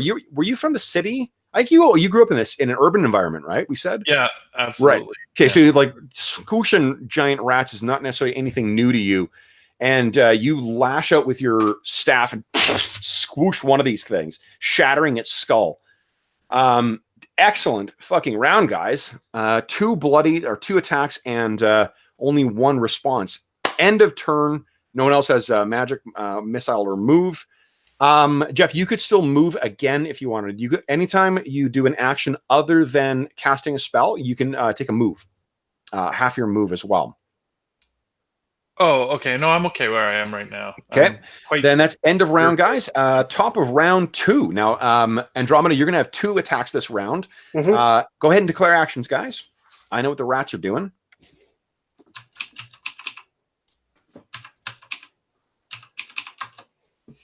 Nice. Now, just as a reminder, Andromeda, if you want to split up your attacks between 2 different phases, you can do that. But you can also choose to front load both of your melee attacks in your first phase. Oh, and then do nothing. Yeah, that's what I'm going to do. So I'll do. Okay. So it should come up as melee none. Yeah, it would be a melee times 2/move. Because if say like in that first round you kill a bunch of shit and say you want to reposition, that's always a safe option. Okay. And then Tulagak, again, you've only got 1 attack per round. So I see. Yeah. Okay. Yeah, perfect, Greg. That's exactly the way it was. Yeah. Right. So I can just do this and then. And what I'm going to try to do is remove any that are flanking me first. Okay. So my attack will be aimed at the flanking one. So flanking isn't quite like it is in D&D, where it's like you have to be outnumbered. Yeah, right? it's more just like there's so many of them that are engaged with you. The numbers are against you. How many does there need to be for them to get flanked? I believe it's 2. Well, maybe it's 3 actually. Hold on, let me double check. So if Jeff and I were side by side, would that eliminate their flanking bonus? Yes. Yeah, good question. Let me check the combat rules. Okay, flanking. So they need to, if you're confronted by 3 or more attackers. Okay. So really, all I need to do is kill one, and you just need to kill one of them, and they're not going to get that bonus anymore. Okay. Well, that's what I'll do. I will. Awesome. I will. So do I have the option of like attacking one and then seeing if I kill it, and then, or do I have to stay? Absolutely. Yep. Okay. So that's what you can also attack and move and do your half movement and attack again. Gotcha. Okay. Yeah. So I will spork at 1. Okay, well, hold on. First, we need to roll initiative. See who goes first. Oh, is it every round we roll? Every round, yeah. That's why we declare actions, because it can become really dramatic when someone's like, I'm going to cast a spell, and they're engaged with someone, but then they get to hit them before. Gotcha. Okay, so Jeff, once again, you need to beat my 2. All right, come on. Money. Yes! Nice. Oh, Emmy's excited for you. Of course she is. It's a good roll. Okay, so then, first phase is melee. Who wants the melee first? Go ahead. You're kind of in the thick of it. Okay. Ooh, one of those things down. Squash. You are no longer flanked. Okay. And then my follow through. Ooh, Jesus. So you hit one, spin around, and slash another one down. Tulagak, you get to make a melee attack too. Perfect. And again, you'll get plus now. Well, you're not +3. So I'm actually going to give you +1 to hit, not +2. Come on, you dirty rats! Oh, so close. So you nearly hit this thing. Now, what I'm going to do is make a morale check for these suckers. Because you've landed more than half of them. They are fucking mad with hunger, apparently. So this one is, I think there's a chance it might attack each of you guys. Greg, evens or odds? Evens. Evens, okay. I'm obviously trying to impose myself between it if I can. Yeah, then you know what? Then that's fine. So if you see it turn away, you're like, call out at it, so it snaps back at you. No, and it misses. So it tries to get in, but you're able to keep a distance in spite of that nasty little injury to your back of your calf. Does anyone want to reposition themselves or move? Otherwise, we can just end the phase. They've done their attack. They're not going to move anywhere. No, I don't think so. Nothing else? Cool. Then end of it, turn 3. Would you guys kindly declare your actions? Or round 3, not turn. And then I will roll my initiative for the surviving hero rat. Jeff, you need to beat my 2. Nice. Oh, excellent. Well, this gives us an awesome opportunity to talk about how you do initiative ties. Unlike other versions of D&D, at least older versions of D&D, you will always have a dexterity score for the monsters in this. And your dexterity is what determines the tie breaking for for initiative ties. What are your dexterities, guys? I slowly pull back my shirt to reveal the big S on my chest. 15. 15, nice. Wow, mine's a 9. A 9. Well, fortunately, both of those are higher than the giant rats. So that means you guys get to go first. So first phase, mentally, who wants to go? Well, here I already got my finger on the button. So. Yeah, and see if you slam down and then, oh, that one does seem to connect, but does not quite kill it. Oh, so you hit this thing and it squeaks. And it looks like you fucked up its back leg because it's kind of limping a little funny, but it's not quite down. Andromeda, can you end this thing's misery? Not with an AC 13. No, you can't. He swing wide. God, that thing's a tricky little target. I think it's going to try and attack Tulagak now because that's the one that hurt it. So it turns around. Tulagak, you're going to get +1 to your AC for this. What is your AC? And by +1, I mean like your AC will be 1 lower. My armor class then is a 7. A 7. So this thing comes kind of, scrambling up the side of the crate that you're standing on and snaps at you at your outstretched arm. It's sort of whipped around like a fucking cobra, and you pull back just in time as, whoa, Jesus, those nasty chompers snap down in front of you. All you can think of is that if this is the thing that was gnawing on Jill's daughter, it's a miracle she's still alive. Yeah, no kidding. Okay, now, guys, that is the end of the round. Are you just playing the same actions again? Yeah. Okay, then let's see here. Jeff, you need to beat my fucking 2 again. Well, that's good news. That is good news for you, unless you roll a 1. Oh, the dirty rat. Okay. Well, this thing is intent on you. And let's run through the math. We know that this thing could do enough damage in one bite to take you down altogether. It's scrambling up that crate trying to get at you. Let's see what it does. I just rolled the same thing as last time. You keep it at a distance. You swing your quarterstaff wildly over this thing as it snaps at you. Oh, fuck. And I think that you start calling out, get it off me! Get it off me! Yeah, I'm not very excited about this. No. Okay, and then melee for our heroes. What do you guys? Who wants to go first? Well, I'm gonna try and get this thing off of me. Okay. Come on! Oh my! Oh, that's terrible. He's freaking out. He's starting to be quite upset. No! Ah! Actually, he calls out Andromeda. In Andromeda with. I pin it to the wall with my sword. Down. Holy shit. Okay, so that thing is down. The basement once again falls silent. So Andromeda, you're breathing a little heavily from that bite. God, you're limping just a touch as well too on your right leg. What are you guys doing? I reach down with my hand and close my wounds. Okay, now you have only been hit once. Yep. Let me just check something here. I have remember lay on hands. You do have lay on hands. I'm just trying to see whether you're using it for hit points or whether you're using it for disease. Because I'm immune to disease. Are you immune to disease altogether? Oh, fucking beautiful. Yeah, that's awesome. Yeah, so I just like reach down and close the wound on my leg for 2 hit points. Awesome. Go ahead and add hit points back to your token. Incredible. Okay, so guys, that is wow. You can see from where you are now. This is the crates are certainly in a little worse state of repair here than what the ones you were closer to.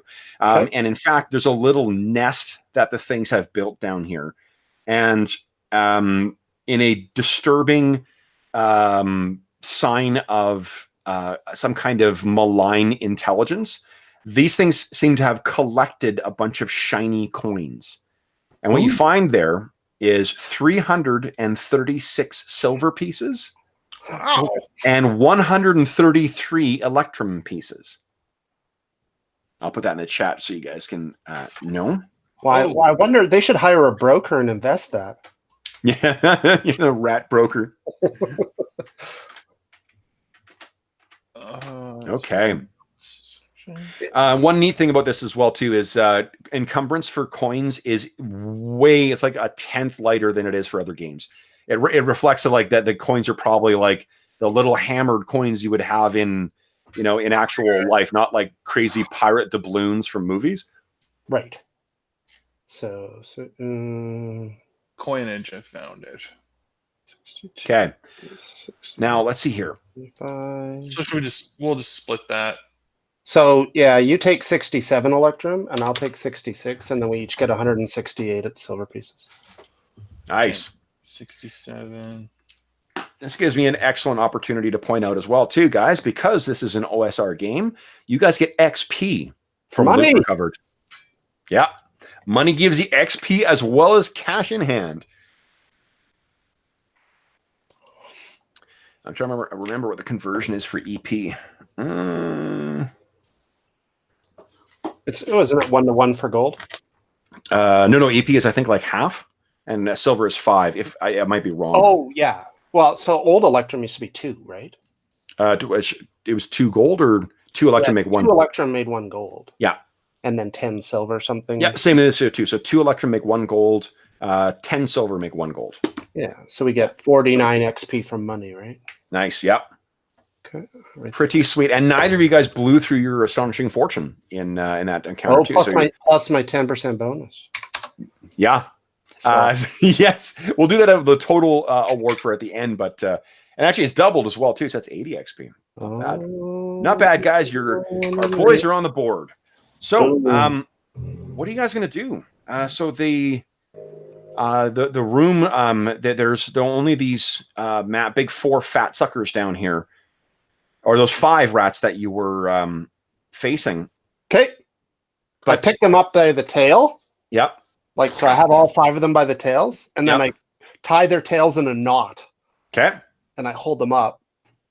Okay. And we take them upstairs. Yeah, your strength is like a 15, isn't it? Yeah. Yeah. So you're easily able to carry those things up. So you head back upstairs into the silvery eel. So how much would it cost to hire a tradesperson? Depends on what kind of tradesperson. For instance, if you wanted to have your inn painted, how much would it cost? Good question. Let's see here. Because what I'm thinking is, I was going to give the innkeep some of this electrum to hire a mason to come in and fill in all these cracks in the stonework with mortar so that the rats couldn't get back in. So one thing that I will point out for you, Andromeda, because you are a paladin and you detected that evil. Mm-hmm. The aura that you saw, that taste that you saw around. There's no way that these things would be the source of that. It's in the boathouse. All bad things are in the boathouse. Of course. Okay. So, let's see here. Oh, it'd be under hirelings. Dummy. Specialist. Okay, so specialist. Because we just found like 50 gold worth of treasure. Seems like a pretty ridiculous. It'd be a couple of days worth of work. Yeah. So I think it's probably about 10 or 25, somewhere in that range. Okay. And that's factoring like a week's work to get at the whole place then. So I'll give him the equivalent of 15 gold. Okay. And you know what I'm gonna do then is because that is such great fucking RPing, you're gonna get XP for that as well. Okay. You'll get that as XP. So you head upstairs, back up to the main floor of the Silvery Eel, and you bring all those things. Yep. I just carrying them out in my sort of my shield hand. Yeah. And obviously we haven't been down there that long. They probably had their ear pressed to the door where they heard all this squealing and smashing and yeah. So we come upstairs and I'm like, for the time being, the threat has been abated. Okay. You put it down. Almost in answer to that. Yeah. Through the wall. Right. You kind of look over. So, what are you guys going to do? Now, I explained to him that, I'd like to, sort of take a portion out and leave it on the table of the Electrum. And I'm like, you should hire a what would we call a stonemason? Yep. To come and fill in as much of the cracks in the basement as you possibly can. He says, no one will come in anymore with the I will ask him where the nearest stonemason is, and I will go and use my powerful aura to the stonemason to come and do the job for me. Sure. So give me a let's see here. Give me a 2d6 check, please. We'll role play through this, but sure. I want to get a sense of 2d6. Oh man. Okay. +3. Yeah. There's a modifier that's gonna be thrown in there for the cursed reputation, but so you head off into if you're gonna leave Shill and his daughter here, you'll head off. And we'll take the corpses of the rats that we brought up, and we'll just throw them into the bay, right? Nice, okay. So as you do that, people are kind of watching you stride out, toss this thing, this blonde-haired Amazon striding out with this magic shield down into the water, and you can see that there's actually standing there is that, or at least a tall Hyperborean with a massive axe that has on across his back that's stylized to have kind of a dragon biting it, as if the blade was coming out as some kind of breath weapon. It's worth noting there's no dragons in Ash either. Okay. But he kind of looks down. He's 7 feet tall, so he's taller than you are. But he sees you go down and kind of gives this look of snooty, kind of like disapproval. And you turn and head back. Now, is it you and Tulagak who are going to go head off and find this stonemason? Yeah, of course I'll go with you. Well, so when he does that, I sort of point my sword at him. I'm like, perhaps the curse is lifted. And then I just sort of sheath my sword and walk. Just ignore him. Whatever his response is, he's talking to my back, and I walk off down the path between the buildings. Okay. What you hear from him is that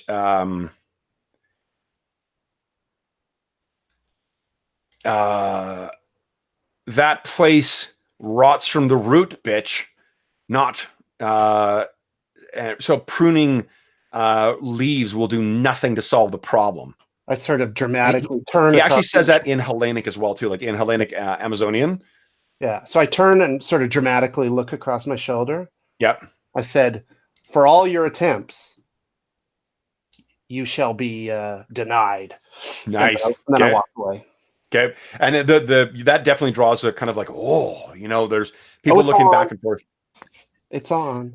Okay, so you stride off, and Tulagak, are you joining Andromeda? Yeah. Okay. Of course. Like to go talk to the Mason? Yeah. Yeah. So we'll say you head through the streets of Cromarium, and it's it's a dizzying array of different faces, different languages, different smells, and things like that. It is the archetypical sprawling fantasy metropolis, and you reach. I think you might be familiar. You're either familiar with it or a little bit of asking. You get to a stonemason's yard, and it's a pretty big. This is a place where there's like. It's a semi-rebuilt tower that has a bunch of tumble-down, old stones in it as well too. And it was either tumble down or it's something that was in the process of building when whatever evil befell the place. A little bit of asking, you meet this guy, and his name is, let's see here. He will be a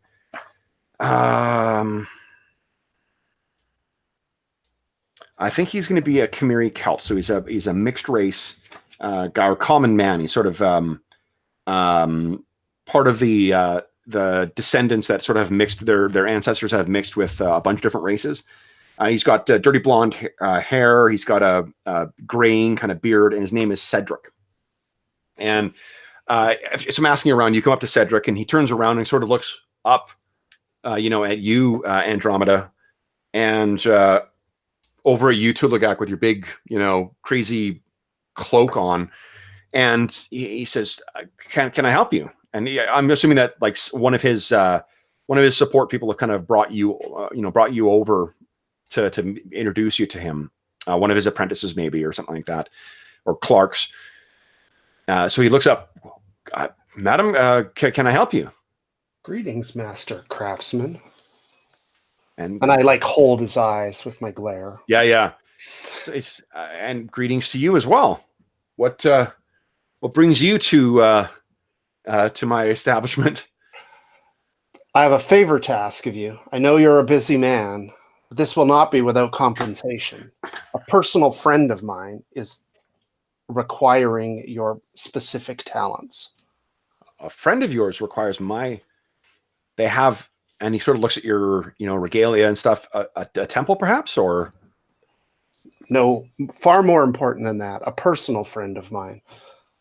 I see. I give him the name of the innkeeper. Yep, Jill. My friend Jill has been improperly maligned, and he requires your services to fix some stonework in his cellar, but.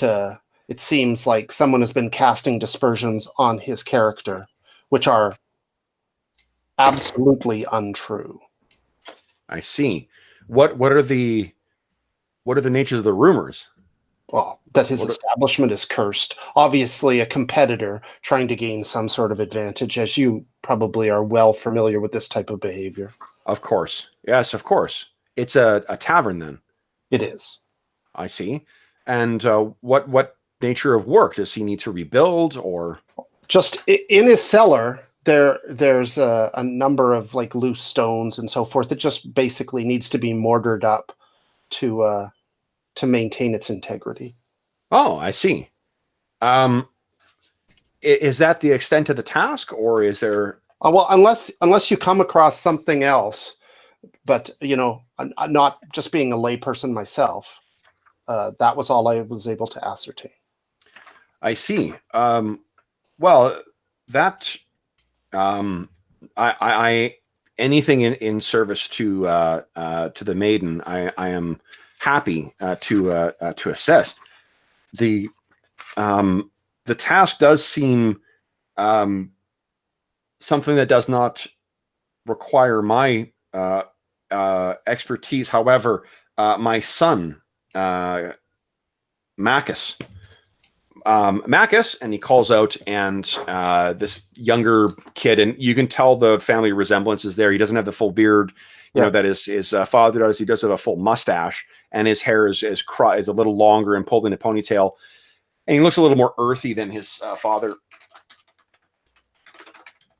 Let's put the names down so before I forget. Okay, so Macus, he says, Cedric explains to his son what needs required, and he seems quite eager to help. Of course, would be happy to assist with that.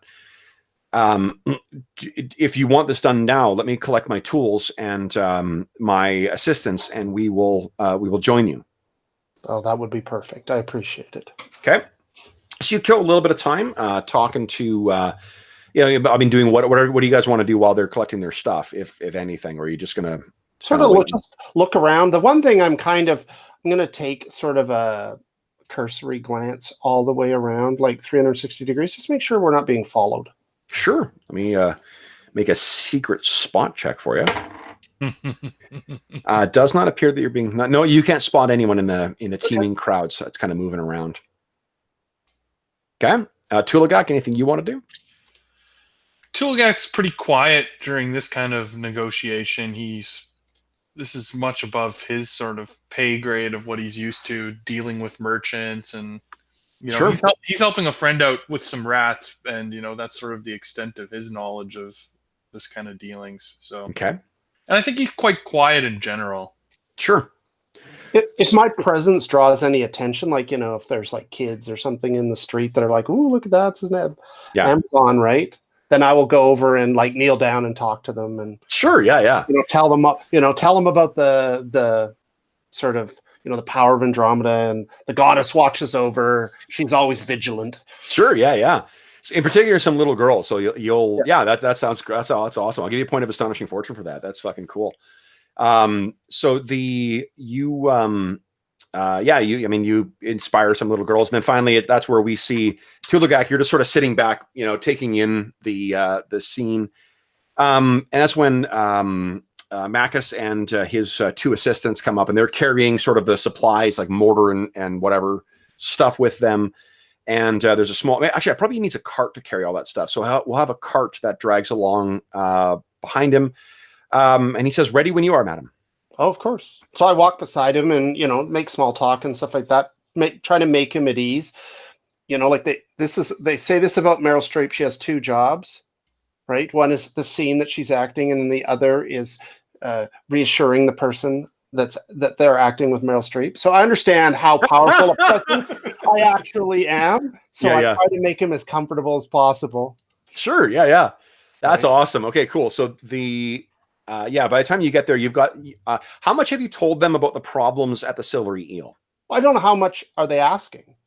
Well, I don't think they're, they know it's a paying job. They know what the job is. And I think the story about the curse stuff maybe is mentioned. You seem to have downplayed that pretty well.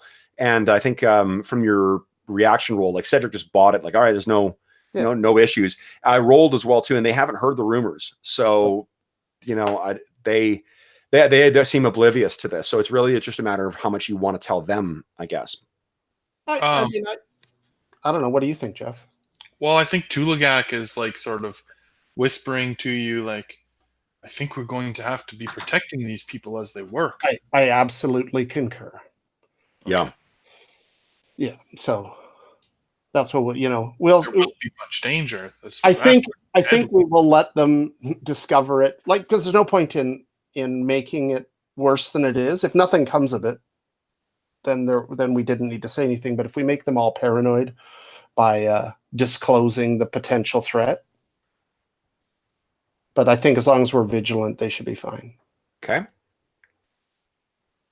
Tulagak, you agree with that? That sounds good to me. Okay. So we cut to you guys arriving with Macus with his assistants and the cart at the Silvery Eel. Sure enough, that tall, smarmy Hyperborean is still standing near the docks there. If you spare a thought or a look over Andromeda, you can see that he's still trying to make eye contact with you. He's trying to get but you are certainly more imposing than he. You guys arrive, the guys unload the stuff. While they're getting the assistants are getting their stuff together, Macus asks you to show him what the task is. Sure. Okay, so you head down. I'll lead them downstairs just in case something has gone awry since. I mean, it hasn't been that long, but you never know. Yeah. And Greg, I see that you've played in the game with me before. So the other thing is, if there's any torches or anything like in the kitchen, we'll light them. There's I'm going to say there's a lantern of some kind to go downstairs. Sure. Yeah. But something that we could, like, when we were down there before, did we see any lanterns or sconces or anything? There's not lanterns, but what I picture there being is like pegs that are either in the walls or in the rafters where they could hang a lantern and then do the work they need to do. Gotcha. Right, because like there wouldn't have been. That's the kind of thing that would over time would have been set up. For sure. So we'll take the lantern down. We'll light the lantern and take it down, so that we're not turning on the flashlight type thing. Okay. And so as Macus is, I'll be cautious. Yeah. When I'm going down the stairs at the beginning, just sort of shine around, but not like hesitant. Shining with your lantern or shining with the lantern? With the lantern. Okay, so you got your shield like strapped across your back or something, or I would suspect that it's on my arm, but I like have the lantern out. Sure. Yeah. Right. And it only lights when you really sort of like position it to be defensive. Right. The magic, like the mark of Apollo. Yeah. So and we'll open the lantern up so that it gives as much light as it possibly can. And like I hesitate briefly when we go down the stairs, just sort of looking around casual, like not to give away too much. And then as long as things look normal, I'll go down and hang the lantern up. So that that is a sound strategy. Right. Nice. Okay, cool. I just adjusted the ambient lighting in this for the viewers so we can focus the map. All right. So you guys head down, and the cellar appears to be much as you left it. And as Macus is coming down, he kind of he says, "This there is an odor. Rats." I see. Well, no wonder. Look at these. I can see this. It must have been decades since this was last reworked. And he sort of like even as you're going down the stairs, he's sort of poking in the holes. And you guys can hear again that something skitters across the rafter at the top. You spare a quick look up, guys, and it seems like it's small, like the other rats you saw, not the big one. A domestic rat type thing. Yeah. Yeah. So Macus gets down, and as he's sort of he's going to walk his way around to sort of figure out what the work is. Yeah. And he steps at one point into the pool of blood that you guys left, and he's like, "Oh my, it's the rat problem is quite fresh, I see." Indeed. Yes. Best dealt with expediently. Understood. And he's sort of like wiping the sole of his foot off on the ground and looking down. And then he says, "Oh, well, that's odd." I sort of raise an eyebrow. And he's standing about here, in that open area between the things. Mm-hmm. And he says, "It's just," and he sort of taps his foot down. He's like, "Look, one of these is of a different. It's a different stone." He taps the bottom. He says this, and you guys, when you look over, you can kind of, now that he's sort of drawn it to your attention, you can see like, one of the flagstones is actually, it's a different, a slightly different kind of color than the other surrounding ones. So I'll kneel down and sort of clear it off. Yeah, so we get a better view of it. Yeah, and it looks like, so once you sort of clear it off and you sort of feel around the edge, I think maybe if you let him, sort of look at it. Yeah, absolutely. He sort of puts his hands around. He's like, "That's strange. It's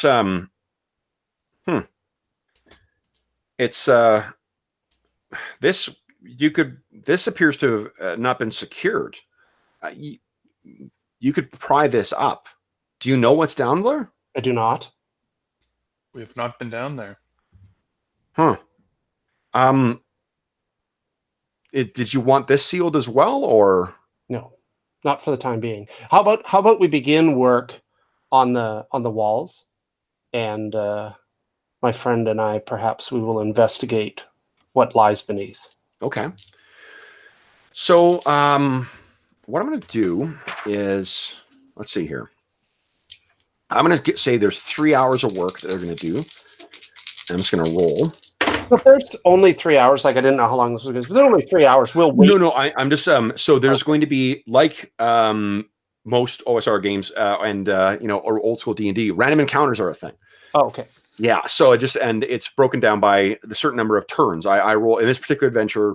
For those listening at home, the frequency of this is set by the adventure for how often I check for random encounters, and that's 3 hours just seemed like a good mitt full of dice to roll to see if there's any encounters. Oh, my camera's fucking.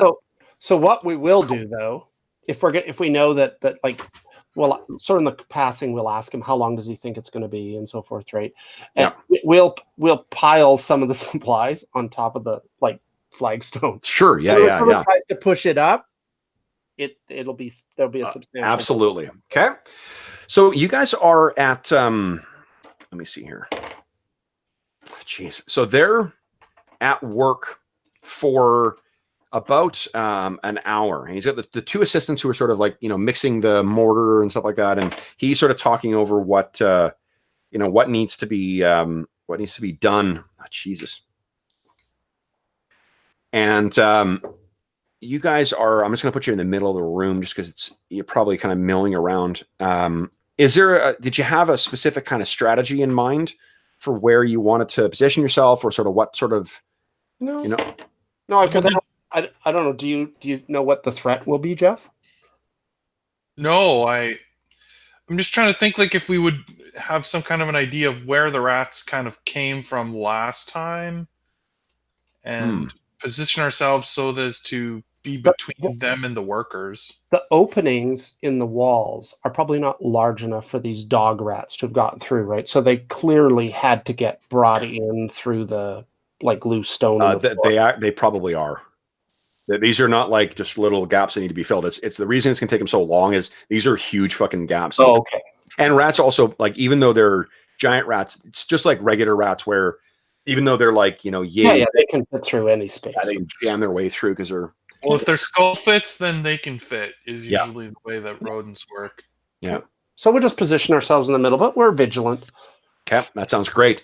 All right, so then, it's about an hour into work where they're sort of, they're mixing up the stuff and beginning to sort of pick which, they're all. I think they're also going to have to bring more gravel and stuff like that. It's the reason it's going to take them quite a while to do this is because it's,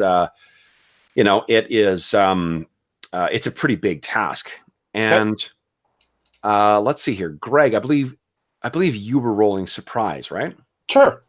So let's give me a D6 roll, please. Surprise, is it a 1 or a 2?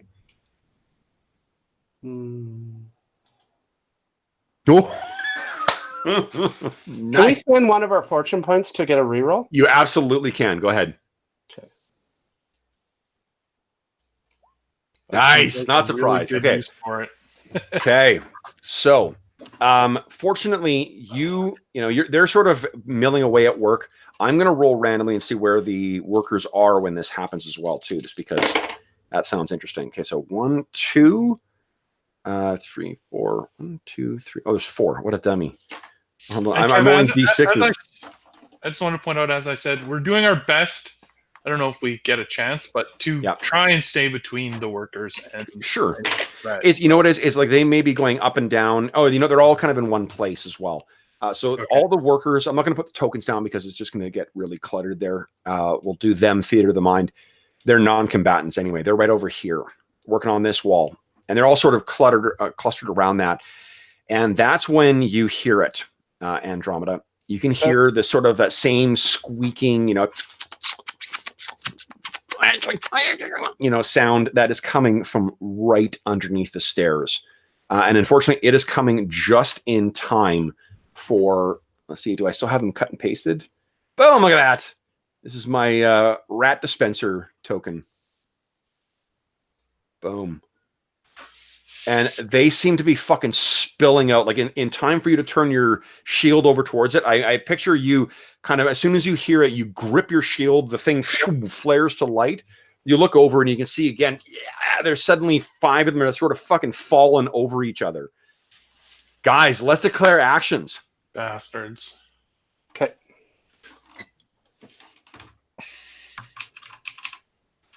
And then, I can roll initiative while we're waiting. Actually, I'll keep rolling the one that's been giving me shitty results because you guys are first level. Ooh, Jeff, you need to beat my 4. Here we go. Oh, Oh no. terrible roll. Okay, so first up is melee. Now, there are a number of targets that they can go for. So let's check with the first couple of them. 1, 2 is you guys. Okay, so 1 is running over towards Andromeda. 1 goes racing over towards Macus.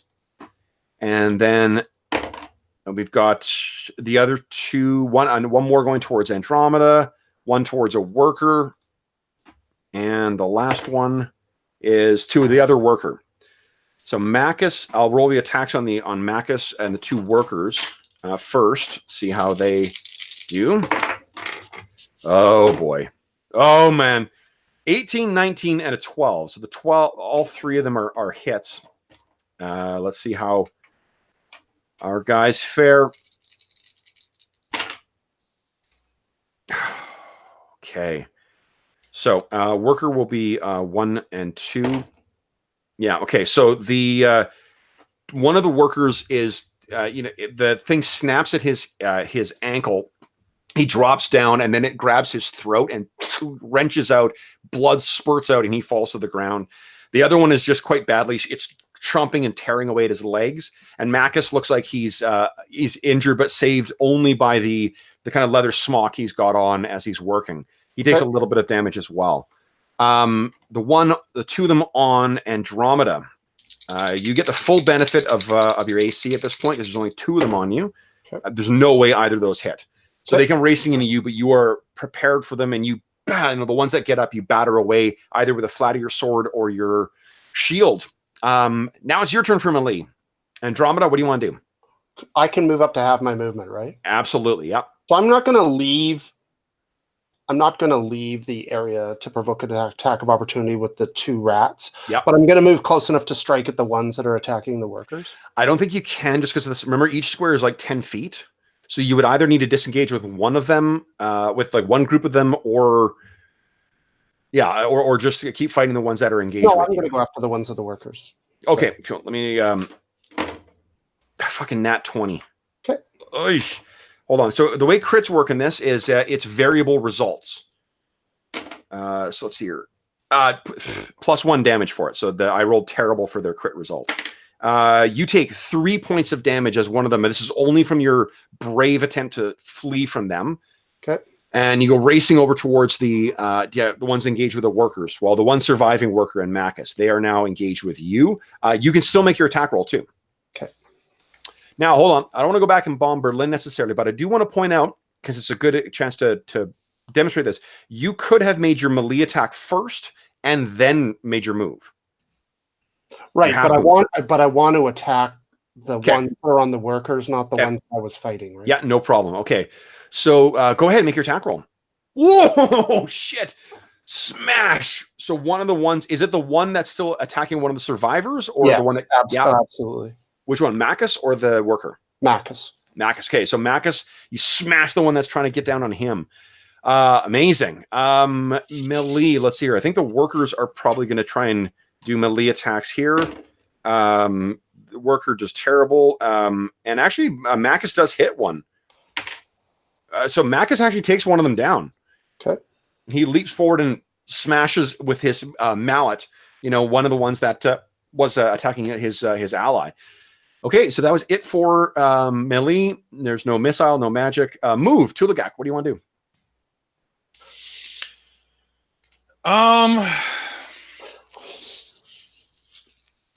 I will move to protect Andromeda. If any of them, like she's trying to kill the ones that are fighting them, I will stand beside her and keep them off of her and myself. Okay. Now, did you want to attack as well, or are you just going to wait until? Yeah. The 2 that she walked away from, the one that attacked her, they're going to be coming after her right now, but they're not engaged. You could choose to leap down and engage with those 2 if you wanted.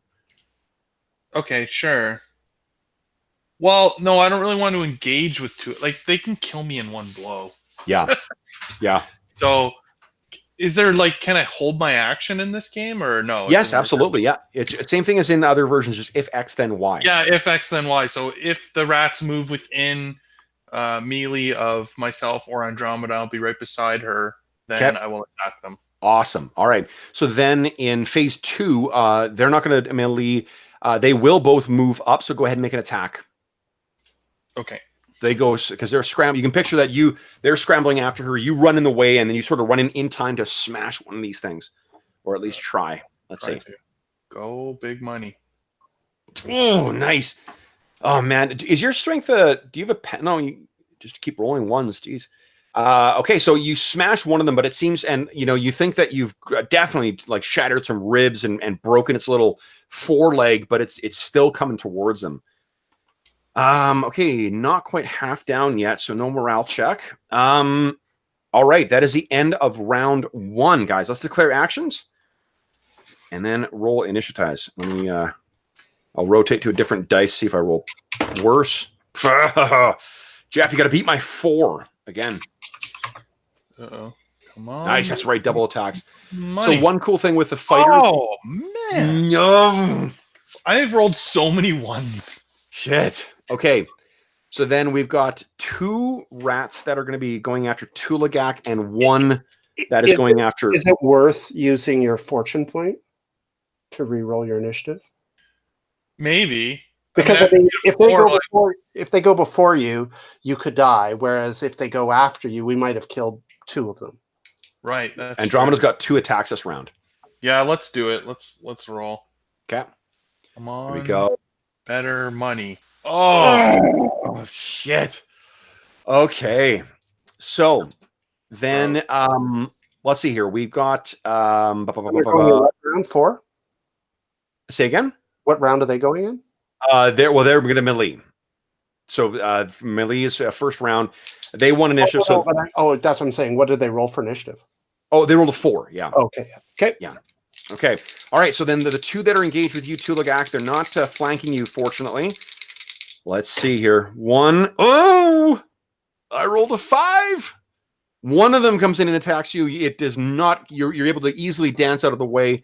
Andromeda says, "Watch out!" And the second one, a 7, miss. Holy, thank God. So they're snapping at you, and you keep them at a distance still. They're not able to get an attack in on you. You're dancing around with that big robe of yours. Now, the one engaged with Andromeda, you've deterred it from attacking that last surviving worker. Let's see what happens. A 5. It misses again.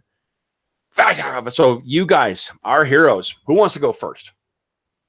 Our brave paladin or our mage? I think the mage should go first.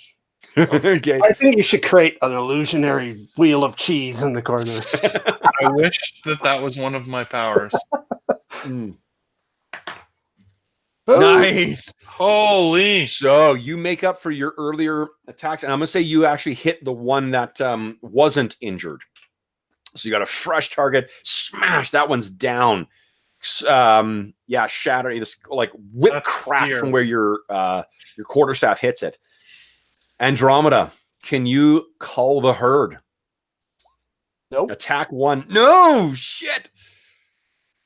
Attack 2. Oh, that'll do it though. Boom. All right, Macus. I want to make a morale check for Macus. I'm going to say Macus got a morale of 8. I'm going to try to use my reaction to inspire him. Oh yeah, actually, yeah. Fuck it. Let's do this. Give me, because you're. Yeah, there actually is a chart for hireling morale. Let's see what that is. Give me a 2d6 roll. Okay. Yeah, I'll totally let you do that. That's cool. That's way cooler. 9 again, so it's a 12 with your loyalty modifier. And where is it here? That's Warfare and Siege. I know it's right near the back of the player section here. Let's see. There we go. Loyalty. unwavering, always goes beyond the call of duty. So nope, no morale check. Nicely done, Andromeda. Okay, so he leaps forward and cries out for the maiden and a nat 20. So that thing is down. Smash. So he leaps in and smashes this thing. Oh, and there's gore on the end of his mallet, and he kind of looks up at you guys like, those are big rats. So I kneel down to his fallen companion. Yep. Can I use my prayer for the dying? Yes, yeah, he's definitely not dead. 0 or less. Absolutely, and he's actually only at 0. So give us a cool description and roll a d4. Well, it's only 1 hit point, so I lay my hands on him, right? Yeah. Chant a silent prayer to Artemis. Artemis, give life back to this most valiant worker. Okay, and he kind of shudders and his eyes open up. He's still pretty messed up, but that wound is not gushing blood any longer. It seems to have sealed up. And Macus says, "Praise the maiden," and the guy next to him says, "Praise the maiden" again too. And Tulagag, what are you making of this little miracle you've seen here? It's amazing. I'm very I've impressed got some with my friend friend Andromeda. Artemis. Oh, sorry, what was that, Greg? I said I have some converts here to the Church of Artemis. Nice, absolutely. I'll give you a point of astonishing fortune for that as well. That was pretty cool. Okay, so that was a pretty brutal fight again. And you looking down, you realize now that any one of these these holes is potentially another thing of these fucking things can come wriggling, another area through that these things can come wriggling through. Right. So Macus and his workers, like they sort of like obviously get out of the cellar as soon as they can, and they're going to have a conversation with you outside by their cart. Yep. And Macus says, "This lady Andromeda, we are happy to do this task, but this appears to be. I fear that this may be more. The danger may be too present." For us to effectively do our work. Well, absolutely. I appreciate that. Perhaps we shall investigate the loose stone and then come back when the danger has been resolved. Then here, madam, and he reaches in the cart and pulls back this big heavy bar, and it's a pry bar. He says, "This may assist you in that task." I appreciate it. It's I will take so the and whatever his name is, the apprentice, and I mean he's still injured as well too. Says, I mean we'll lift him onto the cart and so forth, right? And so I'm assuming we agreed upon a rough price at some point. Yeah. Well, we'll say I think because you rolled so well, I'll go to the low end of the range I gave. 10 gold is for the full. So I'll give them 15 gold worth of Electrum. Whoa! And tell them this is payment in advance. Yeah. Right. Is that on top of what you gave to Shell, or was that the money that you were going to spend on Shell's behalf? I would expect that we are spending it on his behalf. Okay. Yeah. So I will give him the 15 gold of Electrum and tell him that we will be in contact with him when everything's been resolved and he and his workers can come back, and that I will visit them tomorrow to look in on his injured worker to make sure that nothing comes of those wounds. So basically, I'm going to come back tomorrow and use my lay on hands on the worker. Sure. Yeah. So he thanks you. They're incredibly gracious. They thank you again for saving the worker. He's a little starstruck by it just because you're so imposing and so impressive and so clearly connected to the divine that he stammers out thank you, and his eyes are filling up with tears, and so many men crying in this adventure. My goodness. And he, but he's really, you've literally brought him back from the brink of death. So he is overwhelmingly, grateful to your blessings. So we see them sort of going off, and again, you see that fucking smarmy Hyperborean outside.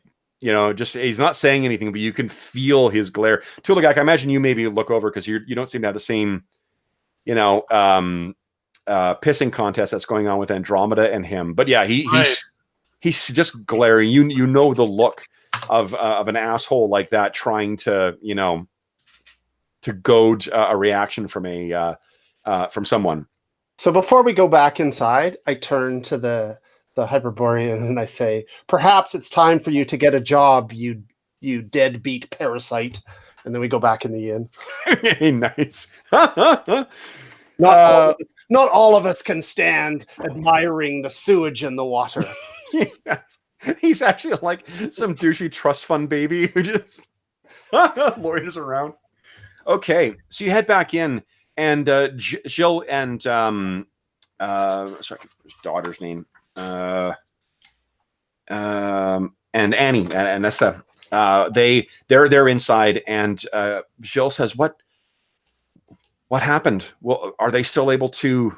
I mean, I think he knows that the rats attacked, but he's wondering what's happening with them. I guess like our rat problem is somewhat larger magnitude than we initially expected. Not that we're not going to be able to deal with it, but for the safety of the workers, I've asked them to come back on another day to finish it off, and while we investigate the source of these rats.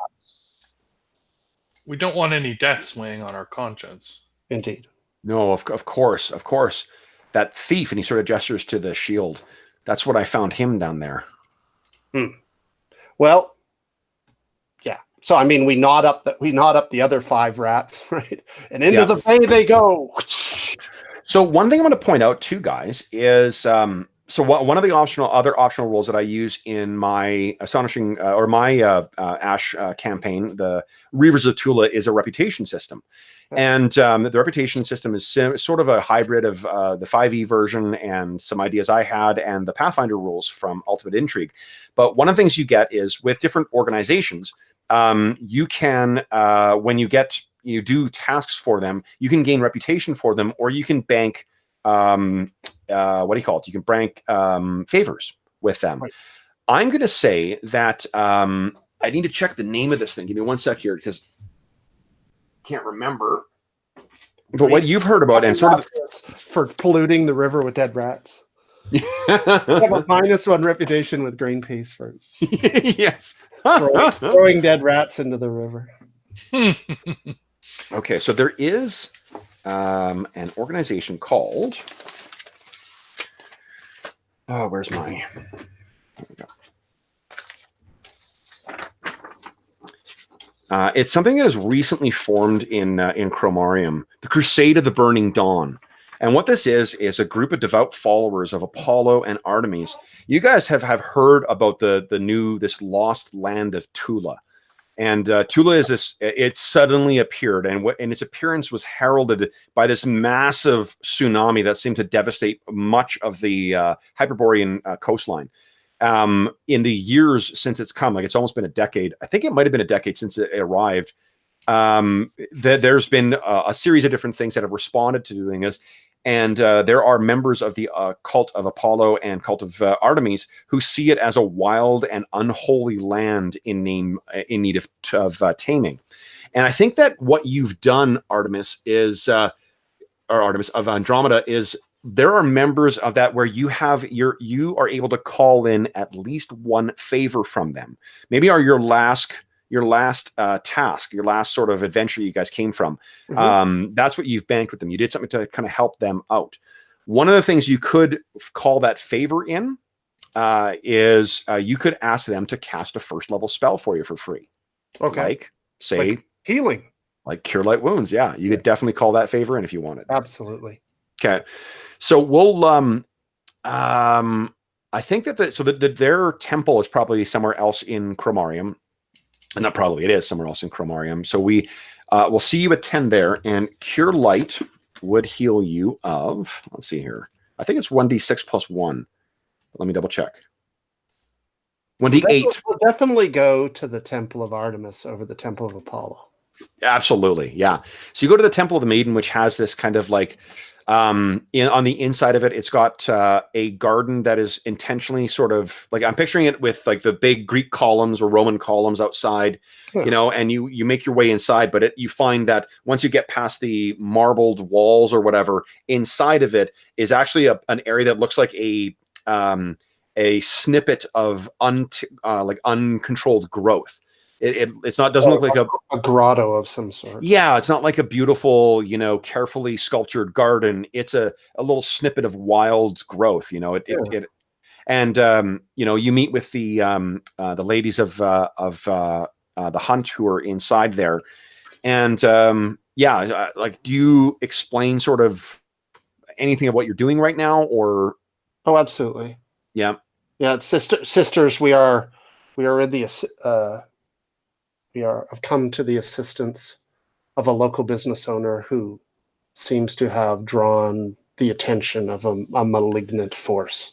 So one of the other things you could use your reputation, because you were on that adventure as well, Jeff. I'm guessing that Tulagak has banked a favor as well. You could, in theory, call in a favor for, like, basically for them to, that's one way of gaining further information. It's basically accessing a sage. Okay. So if you have any questions that you might have about this or whatnot, they may be able to help you with that. Oh, that's interesting. Let me find quickly get the rules. I'll flip these to you guys. Well, I mean, the one I've got together is from a faction that you guys don't, you don't have benefits in just yet. I'm just trying to think of, like. Yeah. Okay. So. I mean, I think I do have questions, but it's like. Okay. So go ahead and give me a D8 roll there, Greg. Sure. And that's how many hit points you heal back.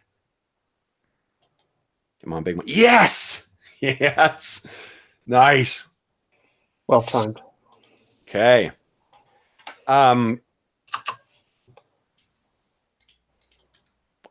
Anything? Yeah. Well, why don't we do this, guys? Let's just take quickly, like a 3-minute break. I just need to go to the washroom, grab a drink, because I didn't go to the washroom last time, and then we'll come back and carry on. So we'll be back in like 3 or so minutes. Okay.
Like, do we have any idea what we think could be creating these rats, or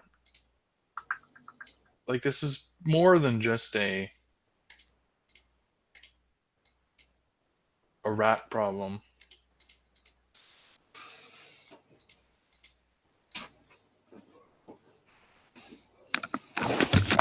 All right.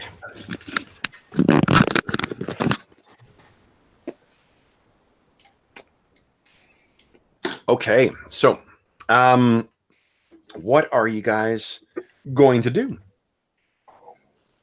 Do you have any I mean, again, we can, you can always spend a point of astonishing fortune to like go back and bomb Berlin.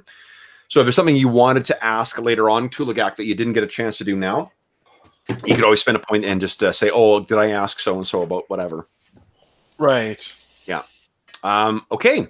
So you get your blessing, Andromeda, and then what do you guys do?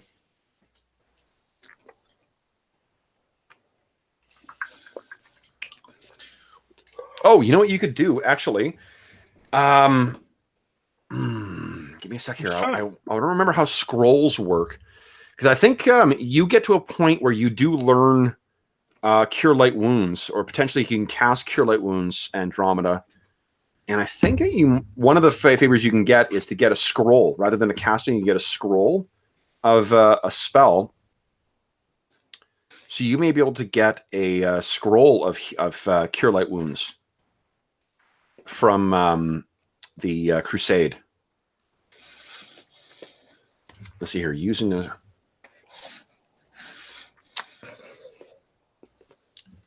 Okay, spellbooks. Casting a scroll spell.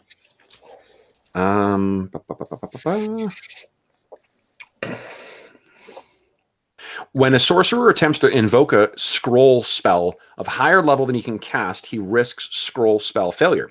The chance of failure is 5% for each spell level greater than the sorcerer can cast. So basically, you get a 5% chance of it failing. So if you want to try and bring some extra healing resources in, Tulagak, that's what you could call in your favor to do, is you could get a scroll of Cure Light Wounds if you wanted. Did you want to do that there, Jeff, or you want to bank your favor for something else? No, I think I'll bank it. Okay. All right, so what are you guys doing? We got our pry bar. Nice. Okay. So heading back down, are we? Yeah, maybe we should ask some questions of the innkeeper. Of Shill? Sure, absolutely. Yeah, like, does he, like when this started? We could roleplay that if you want. I just trying to gain some more information to see if we can get what he said. He sort of info dumped at the beginning there, but what he told you is that the rat problem began 3 months ago, and Shill took the usual measures, but then he found like traps were broken. Cats that he purchased were found dead with their throats ripped out. Ankles were bitten. Holes were chewed in the walls, and then he plugged the holes, and then he would find them torn open again. Did that coincide with any, like, what else did he do 3 months ago? Did like somebody come and try to buy the inn from him? No, nothing else came. That the previous owner that of the building was a spice importer. And the spice importer actually, apparently, he heard, hung himself in the basement. And then it sort of dawns on Shill, like, just like Calypso. Because his wife hung herself down there after Nalesta, their daughter, died. Right. But there's not there. He's racked his brain to think what he did to bring this upon himself. And he's beginning to think that idiot Hyperborean, or that dick Hyperborean Kiloplo is right, that he's indeed cursed. Oh, he's not cursed. I mean, I assure him, you're not cursed. Yeah. There's some malignant force at work here that we maybe don't understand yet, but we will soon. Okay. This is not due to any of your actions. There's something, I sense it. Yeah. A greater evil in proximity. Okay. Tulagak, what was your secondary skill? Let's see, where did I write that down? I think it's usually in the top right. I'm a roofer and a thatcher. Okay, then. Nothing of interest I can tell you just yet, then. No. We have connections with the roofing industry if he decides to rethatch the inn. Yeah, I can help with that. Yeah. In most cases, I say, it's the onus is on the player to figure a way to to make your secondary skill, useful. That one is going to be a little difficult to squirrel. Yeah, that one will be a little tricky to. If we know somebody who wants to order a bin, we have connections. Yes. One of those thrilling swords and sorcery reshingling adventures. We got it. Don't worry. Okay. So, what do you guys think? You certainly would have had time to strategize here. Is it really just a matter of prying this thing open and then kind of seeing what happens from there? Yeah, I guess so. Okay. So what I'm going to say with the... We somehow lack the finesse of the intellectual side of things. Yeah. Okay. So then, Andromeda, you are certainly the more imposing physically of the two. So what I would like you to do is give me a extraordinary feat of strength, please. Not a test, a feat. And you actually, because of the bar, you're going to get advantage on it. So I'll give you a check twice. Oof. Okay. What is your strength? Is it 15? Mm-hmm. So I have a 20. Oh, yeah, right. So you got the bonus. Yeah, yeah. Okay, so you get in. You can hear it kind of like that grinding of stone on stone. That I'm not going to make the sound because I don't know what it is, but you sort of shifts just a touch and then boom, goes back down. And you try and get the pry bar in again and boom, and it falls back down. We'll get the innkeeper to come. Well, so is there anybody in the inn, like any large-bodied individuals? No, there's no one really in the inn. I mean, Tulagak, do you want to try and help and make a extraordinary strength feat for yourself? Yeah, I can try. Let's see. Did you fill that out in your character sheet? I don't know if you did that. I think so. Feat of strength? Yeah, feat, not test. Right. Oh, 8% chance. Yeah. Not great. I will let you go make it again because the pry bar is giving you advantage. I mean, it's still only 8%, but who knows? Yes!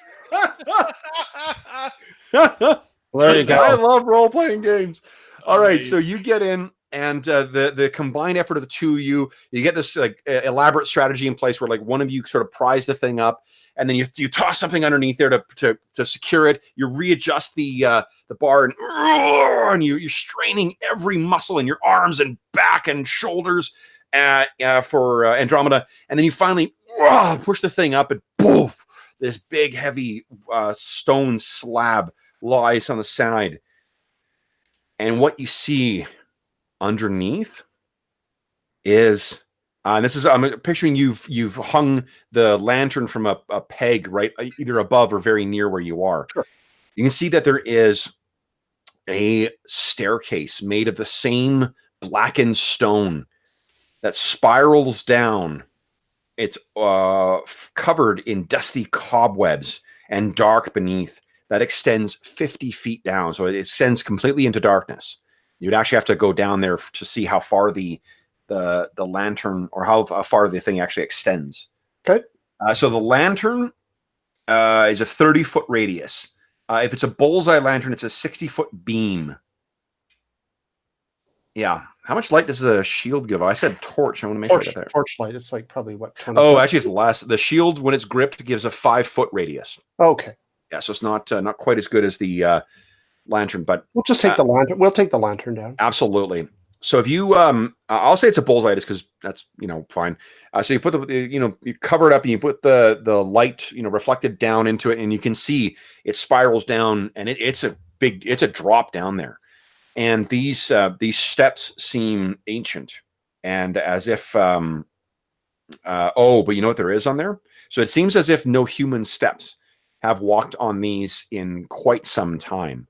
But what you can see is there are the markings of oversized rodents. The feet bigger than the ones we've probably same size. Or were rats. I guess, yeah. Oh, possibly. Who knows? Who knows what dangers so are they like man-sized rodent prints? Or are they like... you would guess that they're probably about the size of what you fought. Okay. Thus far, yeah. Okay. However, at the top of there is an iron. So it reveals an iron trap door with a pull ring. That's what you first see, and I'm assuming you pulled that back. So I was rereading it. So when you pull the flagstone back, there was an iron trap door with a pull ring, like a big, and it creaks as you pull it up, and you pull it back, and that's when you see the stairs. Sorry, guys. Reading is key, Kev. So that's what extends down. Probably what weighed the stone itself wasn't what's weighed so much as the gigantic trap door, right? Yeah. Okay. Yeah, sure. Okay. So what are you going to do? Well, let's see. Well, we close the door and we go home. No. Yeah. Because that's the prudent choice. Okay. So take the lantern. Do you want to keep the lantern, Jeff? Sure. I'll hold the lantern. Okay. Jeff, you're in here. I know your intelligence is an 18. Greg, what's Andromeda's intelligence? 10. 10. Okay. Each of you give me a D6 roll, please. Let's see if you recognize something here. That the stairs are all slippery. Oh, nice. Yeah, both of you guys. So what you can tell is the specific probably a combination of the cut of the stone and the material, and sort of the styling of the circular staircase. You can tell that this is of Hyperborean make.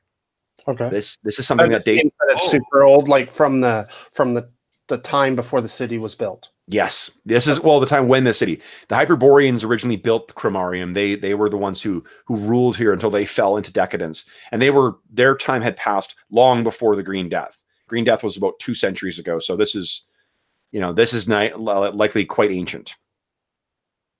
I mean, not likely. It is. If it's of Hyperborean design, and it. But the city, I'm assuming, is built upon ancient runes from a previous. That may very well be the thing. Okay. What is common knowledge is it was the Hyperboreans. They built the spires. They built this was one of their grandest cities, and it collapsed into ruin long before the Green Death came. When the Green Death came, that was the final nail in their time in Cromarium. And it's only been over the last 2 centuries that lesser men, as it were, if you use Tolkien's kind of thing, that they've really occupied this thing. Hyperboreans are still around, but they're so, diminished in number, and they're certainly diminished in reputation, that this is what you're seeing is an insight into a much more glorious past. Right. And the more mercenary of you, Tulagak, you may be recognizing that this means this is undisturbed riches from the times of the Hyperboreans. They were phenomenally powerful sorcerers. Right. So there's value here. Yeah. Okay. So describe for me the steps are only about 5 feet wide. So it's probably only one of you that can go down at once. What would you guys like to do? Well, I'll go down with the shield, obviously, with my shield out in front, and my weapon sort of on the top of the shield. Yep. Right. And then I'll just sort of have them extended out as far as I can so I can see the steps, and sort of we'll go probably 20 feet, and then we'll sort of stop, shine the lantern, look and see, what I'm looking for, pressure plates, or not just on the stairs, but about arm height, where somebody would be putting their hand against the wall. Sure. And might just press against something like that, or holes that might shoot darts, or whatever. Any of the sort of ponderous traps you'd expect in an ancient burial site. Absolutely. And, we'll just be cautious. We're not in any big rush to get down the stairs, so we will definitely take our time and investigate. And you know what? Knowing that you are a form of priestess, a warrior priestess of Artemis, you would probably know that there are other faiths, like say the faith of Raven, a secretive trickster god, who says that there are similar priests of them called mechanically they're called purloiners. Purloiners are basically like thief priests. Right. They would be particularly valuable for or even just a run of the mill thief hireling to to scout this place out. So let's see here. All right. So you're doing that. You're carefully as best you can studying the stairs as you make your way down. Yep. Let me reveal a little bit as you guys are going down so you can see here. I'll move your tokens over in just a second here, guys. Boom. All right. I'll extend it out in a sec. I just wanted to make sure I've got easier to add more than take away. So this is what you guys are seeing as you're making your way down. And I'll extend that out just a bit here as well, because your lantern can definitely show a little more. Okay. Holy crap. Yeah, it's quite big and extends out further than what your lantern can show right now. Now, what you see as you're making your way down is for one, this room is quite big because your booted footprints as you're stepping down, Andromeda, they're sort of echoing out the way, like when you walk into, I don't know, like a museum or something like that on a hard stone floor, and you can hear it echoing, or like a legislative building or something like that. Yeah. That's echoing out in this place, and the light that extends out from your lantern is just covered in it's that kind of like particulates that kind of get caught in dusty air too. Yeah, it's incredibly old. It smells like mildew down here as well. And you can see on the markings on those pillars are the stone pillars are of pearly rose-colored stone that support an arched ceiling 36 feet in height. The stone floor is a mosaic of yellow-tinged stone, now scratched and littered with rodent droppings of unusual size. The area you can see off to the top there, that is, let's see here, there's a massive statue that rises from a low dais. And let me see if I can show you the illustration here, because it is pretty fucking cool. Do we recognize the image? You absolutely do. That is the goddess Auroras, the shining one. So the dawn goddess or something? Let me tell you about Auroras. No, Auroras is actually so Hyperborea historically is a reference to an idea of a land that lives beyond the north winds. Auroras is the deity of chaos associated with the aurorae, the aurora borealis. Yeah. Stars, meteor showers, comets, sorcery, and witchcraft. Auroras is reputed to be a formless goddess who manifests as swirling, sparkling mist. And she was, until their race degenerated by turning to darker gods, she was one of the key goddesses of Hyperboreans. If this is a temple to Auroras, this is a insight into their glory and the golden age of the Hyperboreans. Okay. Now, what you can see, there are boxes and casks that are set down here as well, in front of the statue. The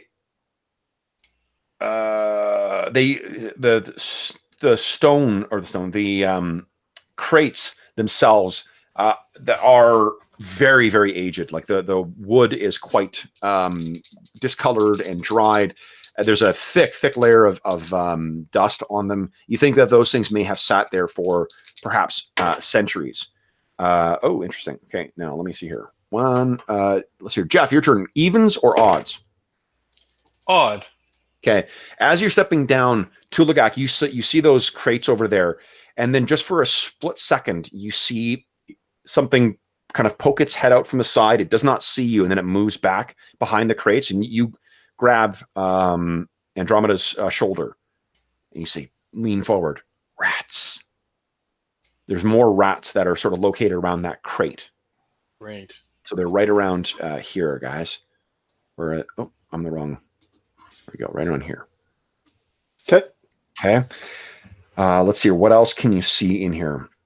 Over here, you can see there are more crates stacked up as well. Those likewise seem ancient as well too. They seem as if they're gone. There's a couple of casks as well that are broken that likewise have been sitting here for centuries in all likelihood. In the south here, what that is a staircase that leads downward, even deeper into the earth. And then... It must be this tall to ride this ride. Yeah. We can't go down those stairs. We're not level 2. You have to be level 2 to go to the second level of the dungeon. Yeah. We got to go grind boars. That's right. So what you can see over here, guys, as well, too, is... and I'm going to assume that you sort of focus your lantern over there. Let me just reveal areas here.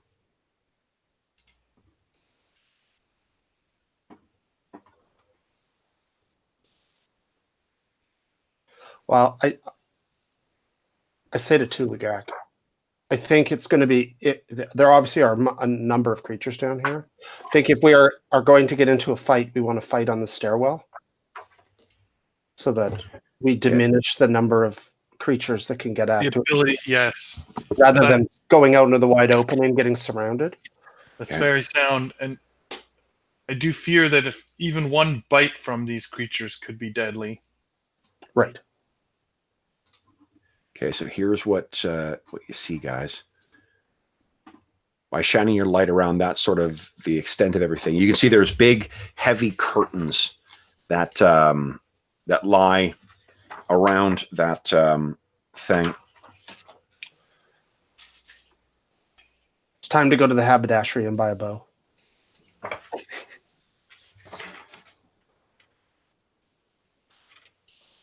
Okay, and you know what? There's something interesting here.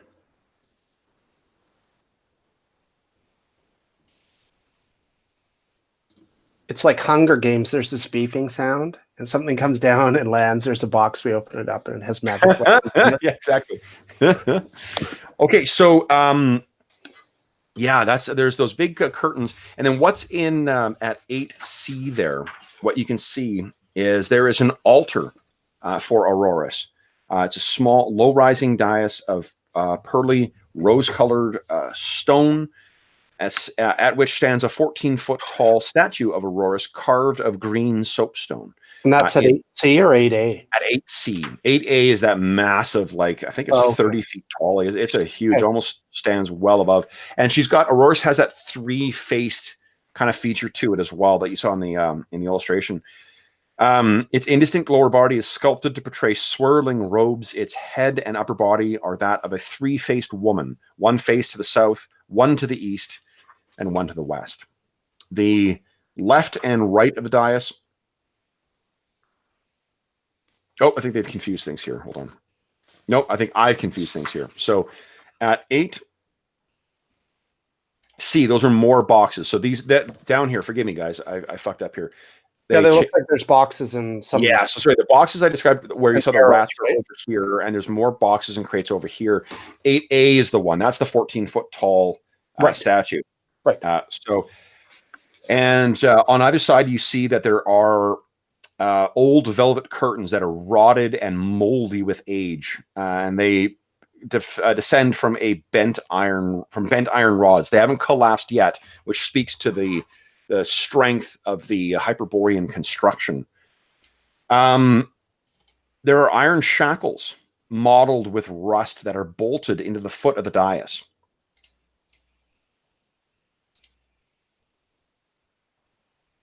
And that's actually, let's hear. Greg, why doesn't Andromeda give me an intelligence? It's gonna be an intelligence test. Give me a D6 roll, please. Sure. So you see how familiar... Or just the test. No, it's just there is none. Rules as written, there isn't for the mental attributes, just for the physical. But it's a good way of. They have something called non-standard tests where you kind of set the difficulty and it tells you what number out of 6. So that's definitely good enough.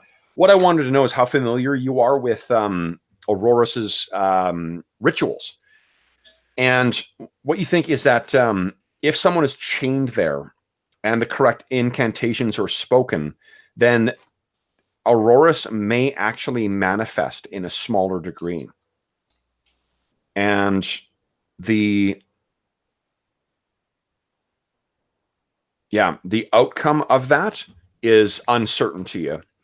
But the shackles may suggest that it's either a blessing or a sacrifice. And this was in 8A? 8A, yeah, that's right. Okay. Yeah, I mean, that would be that's sort of what you would expect, that they would chain someone up to sacrifice them. Yeah. Okay. So what do you guys think? You know that there's sounds coming from over here at 8C. Oh, and actually, Andromeda, you can hear them from over here as well. Yeah. At 8B. Yeah. I can tell you what Tulaga thinks. He thinks he doesn't want to be here. So what are you guys thinking? Well, like I said, I think we're not going to extend beyond the bottom of the stairs and expose ourselves to being surrounded. Okay. But is there anything around the base of the stairs, like debris or anything? There's like immediately at the bottom, you mean? Yeah. Not really, no. It seems as if like whatever those crates and casks and such were, those were stored down here at some point, and then never really moved. Gotcha. Tulagak, give me a D6 roll as well too. A de-stress roll. De-stress roll, yeah. Okay. No, so I'm what I was curious of is how much, sort of local underworld kind of lore you may have access to. As an illusionist, you may be a bit of a ne'er-do-well, but no, nothing. Okay. So what do you see? Those massive curtains reveal, so hang from the walls. There's that big statue to Aurorus. And then there's these damn rats. Well, I mean, one thing I'll tell you as well, Andromeda, is that Aurorus, and this may be obvious already, Aurorus is not associated with rats. No, of course not. Yeah. Yeah, there's something. So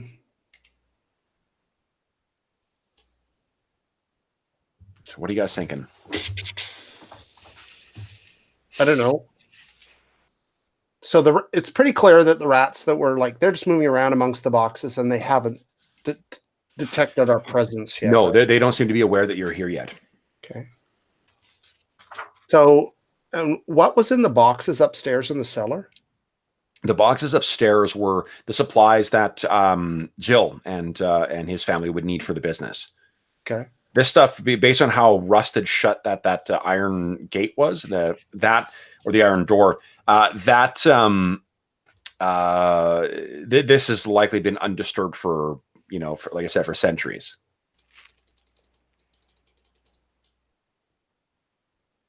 So I'm thinking, Jeff, that we go and get something out of one of the cases upstairs.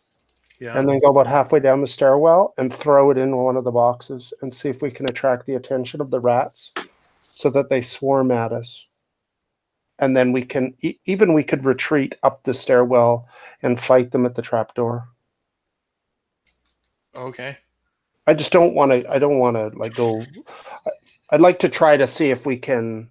Well, do you have any idea what the greater cause is here for this? I think they're unrelated. I think there's something that's going on down here that whoever's employed the rats, let's say the malignant Pied Piper guy that's got the rats as his minions, is looking or using this center of power for something, trying to maybe gain favor with the old Hyperborean goddess. And is using the rats to drive the business out of this place so that he could. Perhaps. Yeah, I'm not even. Yeah, who knows if that's the case, right? But I mean, obviously, there's something that's in charge of the rats. and a larger force that's at work. But I mean, if we can, on the short term, if we can find a way to attract the rats piecemeal and even get them to come up onto the stairs, we can limit the amount of them that, like, we can fight them 1-2 at a time, but I wouldn't want to fight 10 of them at once. Right. So if we can go back upstairs, Could we lure them with? yeah, I think even like if their compatriots are any indication, they're quite hungry. So if we can attract their attention, they may just try to swarm us. So getting back to sort of circle back to the whole OSR thing. So one of the ways that you get around the fact that your characters are so puny in a lot of, relatively speaking, or vulnerable, I should say, not puny. You guys are pretty badass heroes. Is hirelings, right? Hirelings are in abundance in Cromorium. Like it's you going up and down the taverns trying to snag people. Those can be henchmen who are actual like characters with levels that can be kind of expensive. But I mean, like hiring, say, like a torchbearer or hiring a halberdier. Halberdier for a month costs 6 gold pieces. Right. A heavy infantryman, which would be plate mail, large shield, long sword, long spear, that's 12 gold for the month. Right. So like the opportunity to hire other people and use them effectively as like not cannon fodder. Well, I mean, Jeff, you're obviously very familiar. A little bit. Yeah, with our Barrow Maze game, you're definitely familiar with that. Right, for sure. Yeah, and that's one of the ways that like you don't, just because you guys are the only PCs, don't necessarily limit yourself to what your strategies are to just what you two characters can do. Right. But as a paladin, yeah, I'm not going to hire people to throw them at the malignant evil that lives. Definitely not. So no. But there's another way of using hirelings other than that. Right. So if something exposed itself and we were able to escape and maybe try to seal it in here, then I would go and beseech like the Daughters of Artemis or somebody to put us in contact with somebody that we could hire a force and then go and attack them in force. But I don't know that we're at that point. Okay. Or at least, I don't know. I don't know if Jeff is, but I'm feeling like I've not seen anything to lead me to believe that this is larger than something we can handle. Right. Okay. Sure.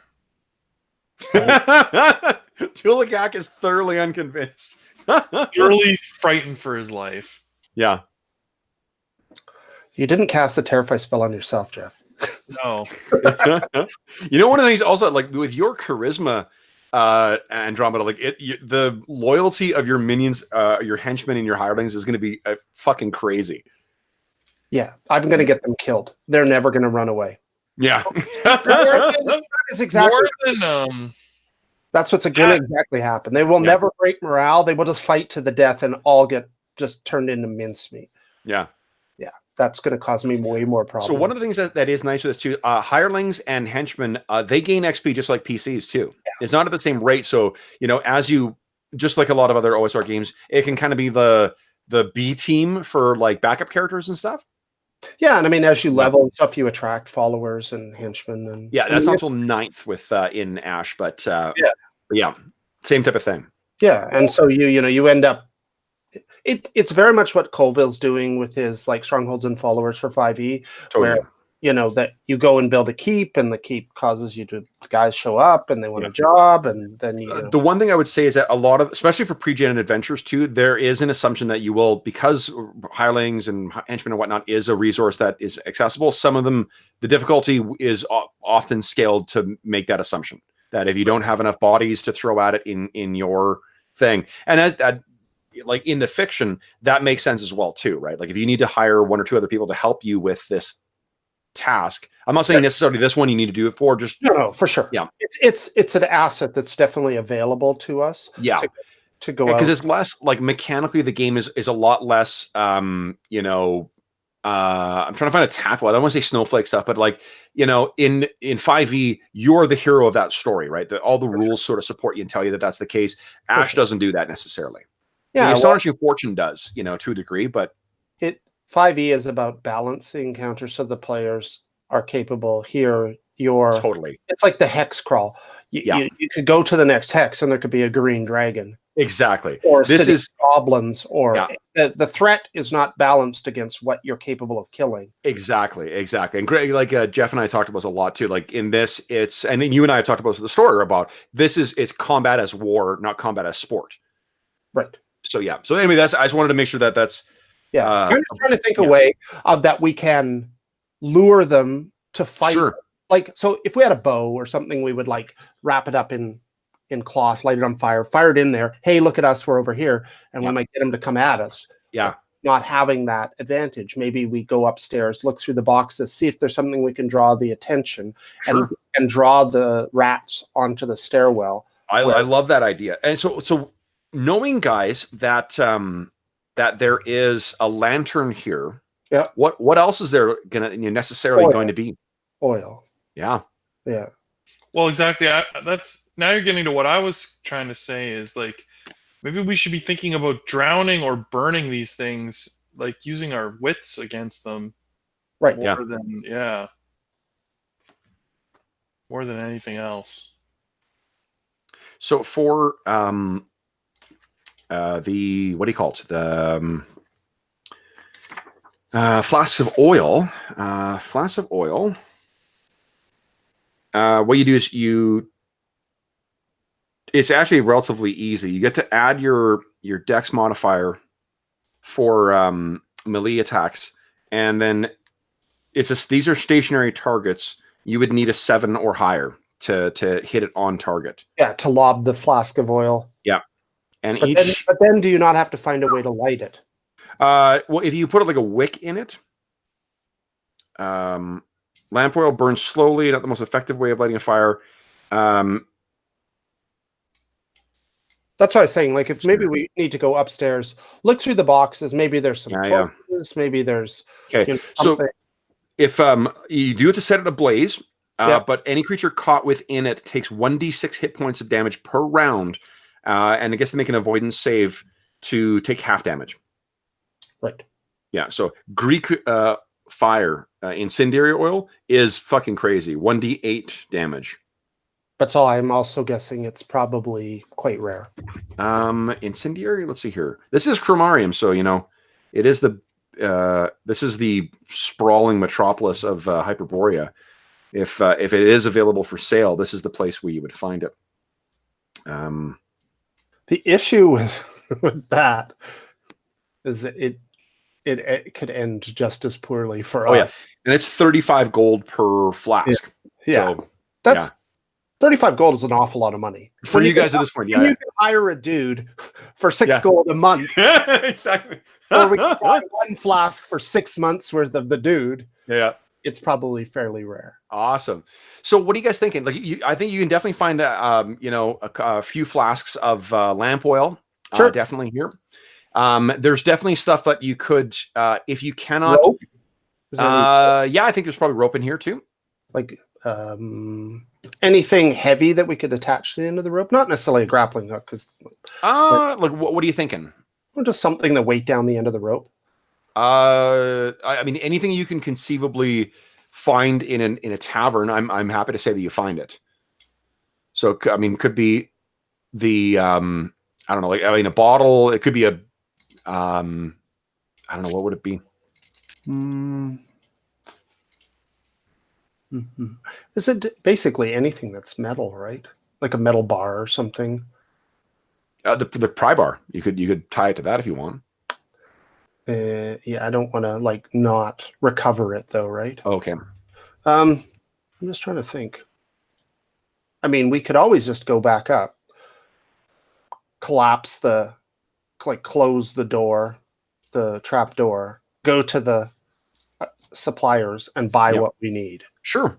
If you can find it in, you're gonna have to go to grab something in the tavern. I'm just gonna look through the equipment list because I'm sure there's something there that is just not registering at the moment. Yeah. Equipment, weapon skill, equipage. Equipage General 122. What do you think, Tulagak? Got any thoughts here? Well, what about, what about drowning them? Water is cheaper than oil and less dangerous. But the room is pretty big, so how much water? I mean, well, how would we get the water into here? Right. But I mean that's totally. Clearly we don't have a pump, but yes. Right. I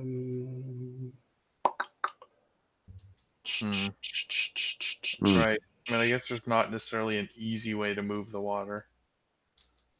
Mm-hmm. It's too bad because it just seems so much safer and less. Yeah, there we go. A mallet or a Sure. hammer. Yeah. Absolutely. So that's what take a hammer. You know what we'll say is that the worker who fell, the one that you recovered, he left his behind. So okay. So we'll take a mallet, attach it to the end of the rope, and then we can get on the stairs. Yep. Actually, you know what might work out? So we can get some torches. We could put oil on the stairs and throw the torch onto the oil when they came up the stairs. Absolutely, you could. Yeah. You want to do that? Do you want to be the torch flinger, Jeff? Sure. And I can just sit above the oiled part, and we can let them come through the burning stairs. So that's what we'll put some oil down on the stairs. We'll get a torch that we've lit, right? Yep. From the how much oil are you thinking here? Give me actually. Let's give a D6 roll. Let's see how many flasks you have available. 6, nice. Okay, so you got tons of oil. Okay, so we'll put 3 down on the steps. Okay. Some at the kind of the bottom of the steps, and then maybe the first 10 feet we'll just spray oil all over the place, right? And then we'll take the mallet on the end of the rope, swing it around, and fling it at the boxes, which are like 30 or 40 feet away. Yeah. And see if we can attract the attention of the rats. Sure, yeah. Now let me make a check for surprise here.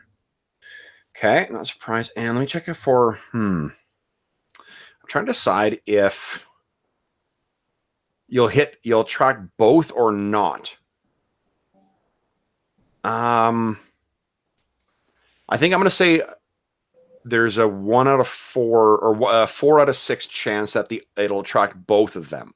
Okay. Just because it's such a big open chamber and the sound of a mallet hitting the ground. There'll be a big ring. And so, but there is a chance that it will not distract them though, because okay, it does attract all of them.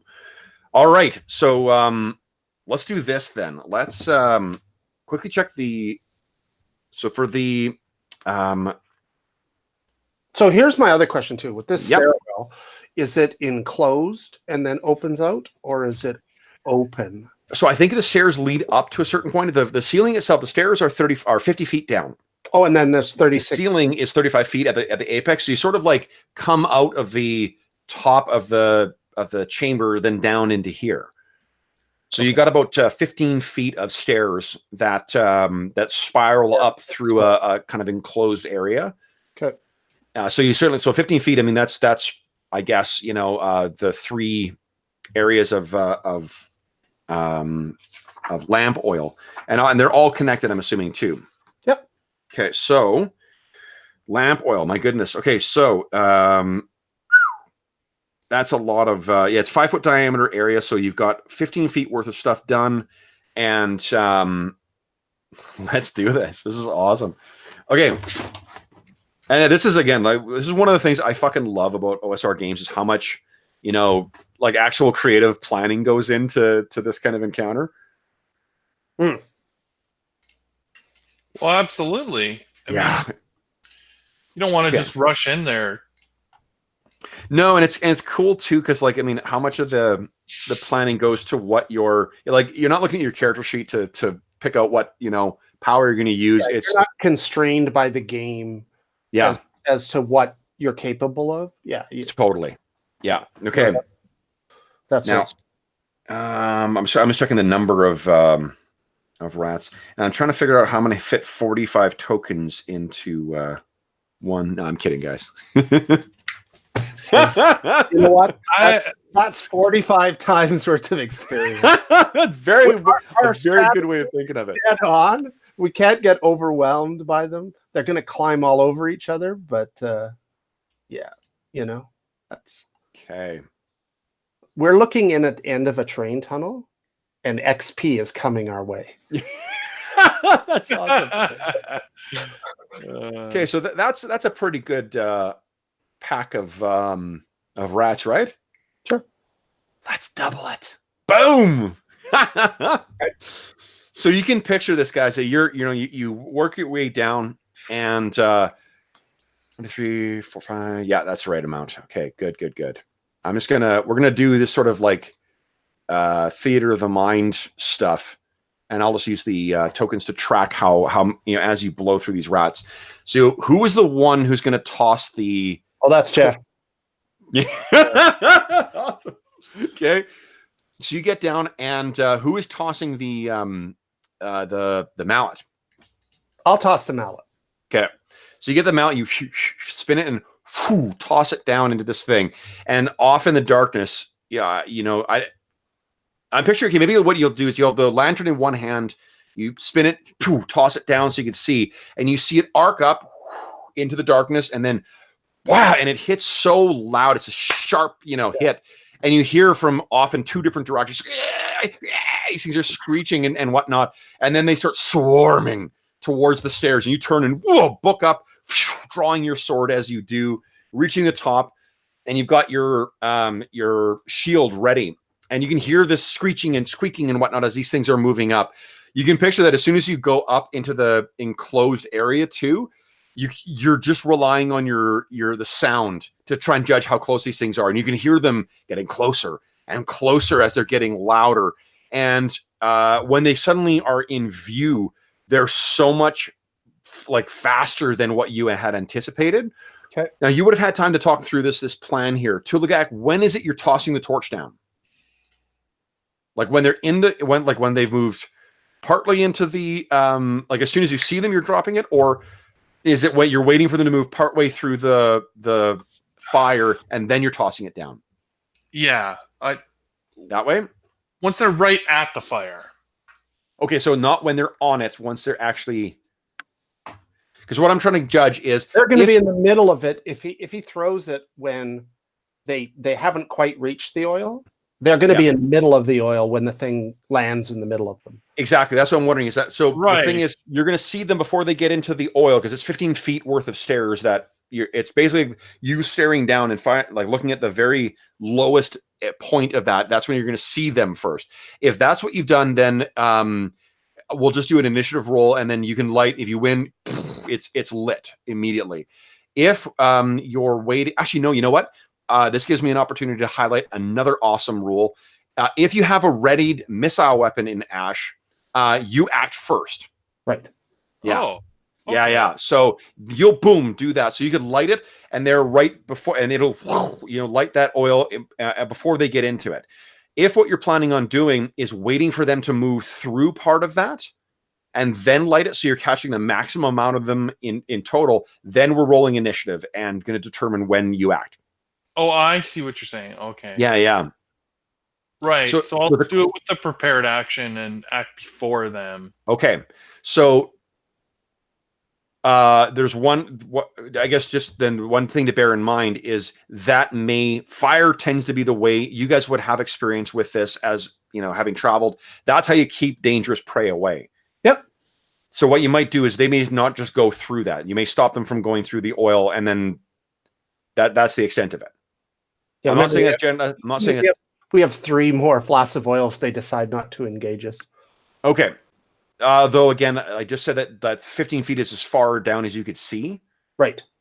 So, yeah, like I'll probably make a morale check for them to see whether they run into the fire. But what the fire might do is prevent them from getting any closer, rather than burning them.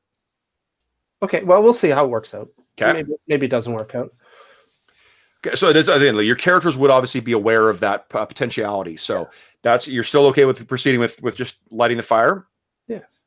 Okay. I mean, it's better than them going. Well, so my other question: how many of them can fit in the stairwell? Yeah. So there's going to be. I think that I would let you burn 3/4 of them If you wait till you're like how many wide? So in any given turn, how many of them are going to be facing us? probably two or three can fit into one of those squares. Sure.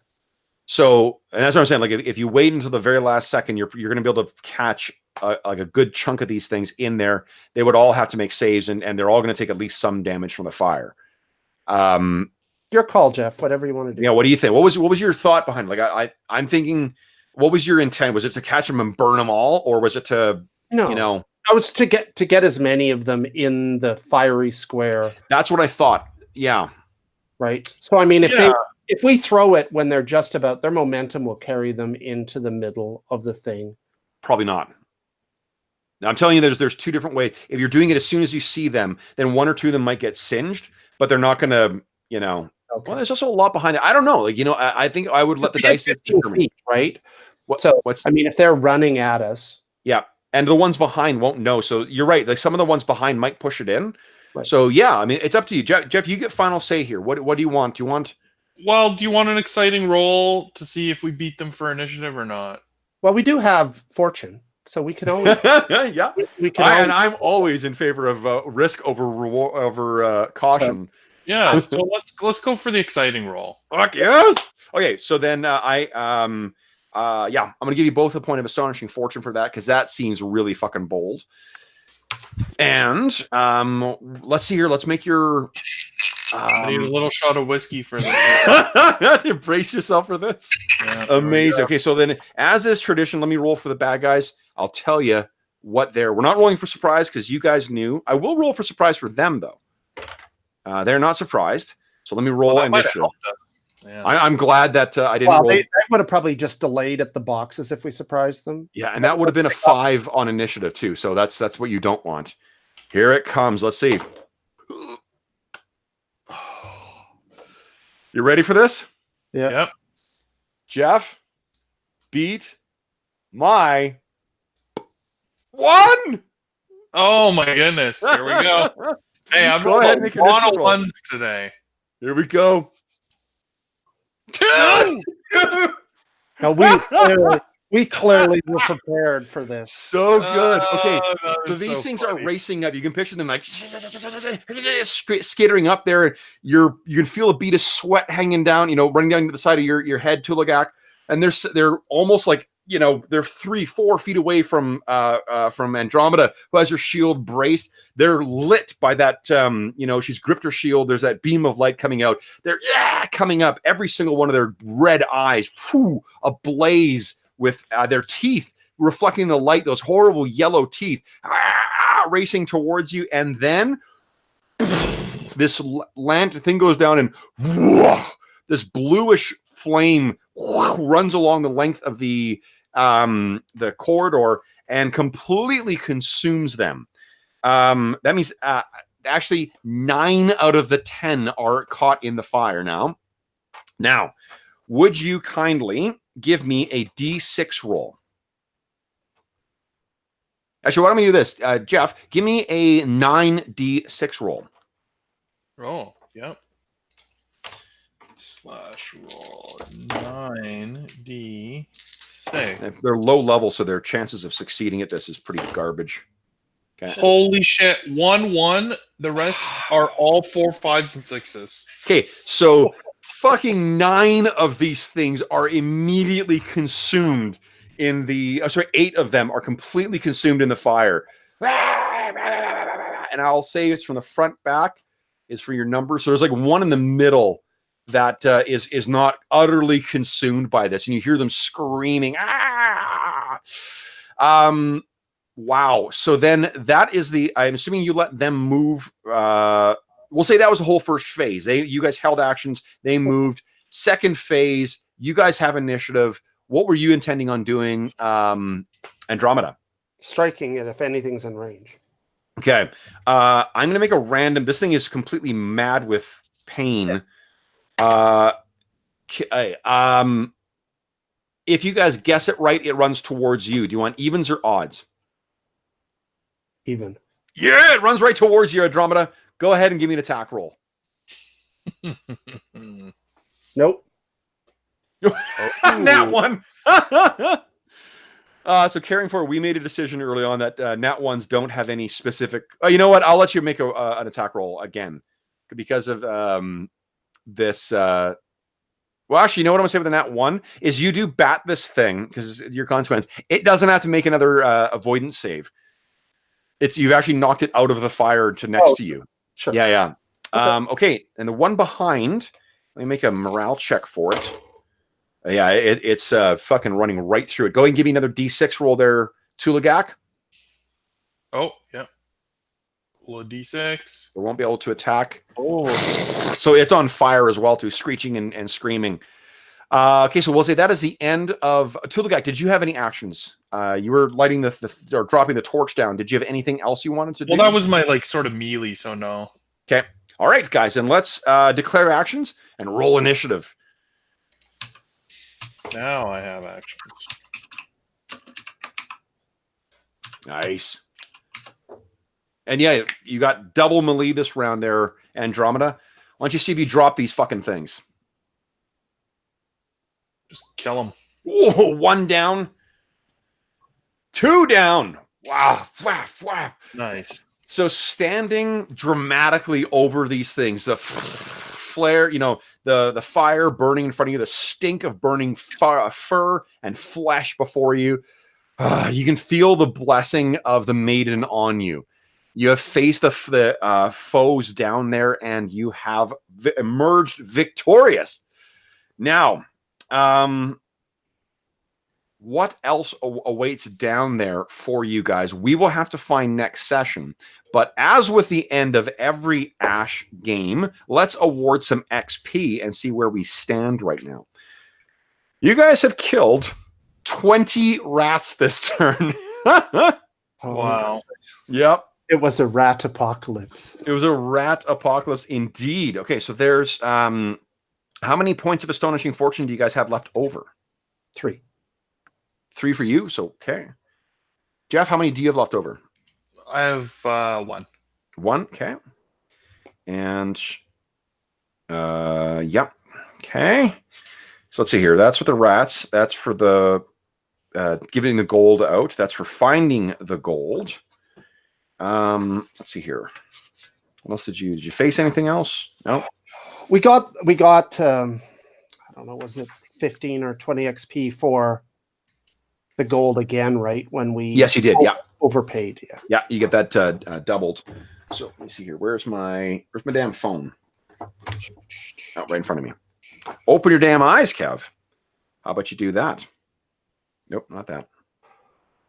All right. So let's see here. 180 plus 50 plus 50 plus 5.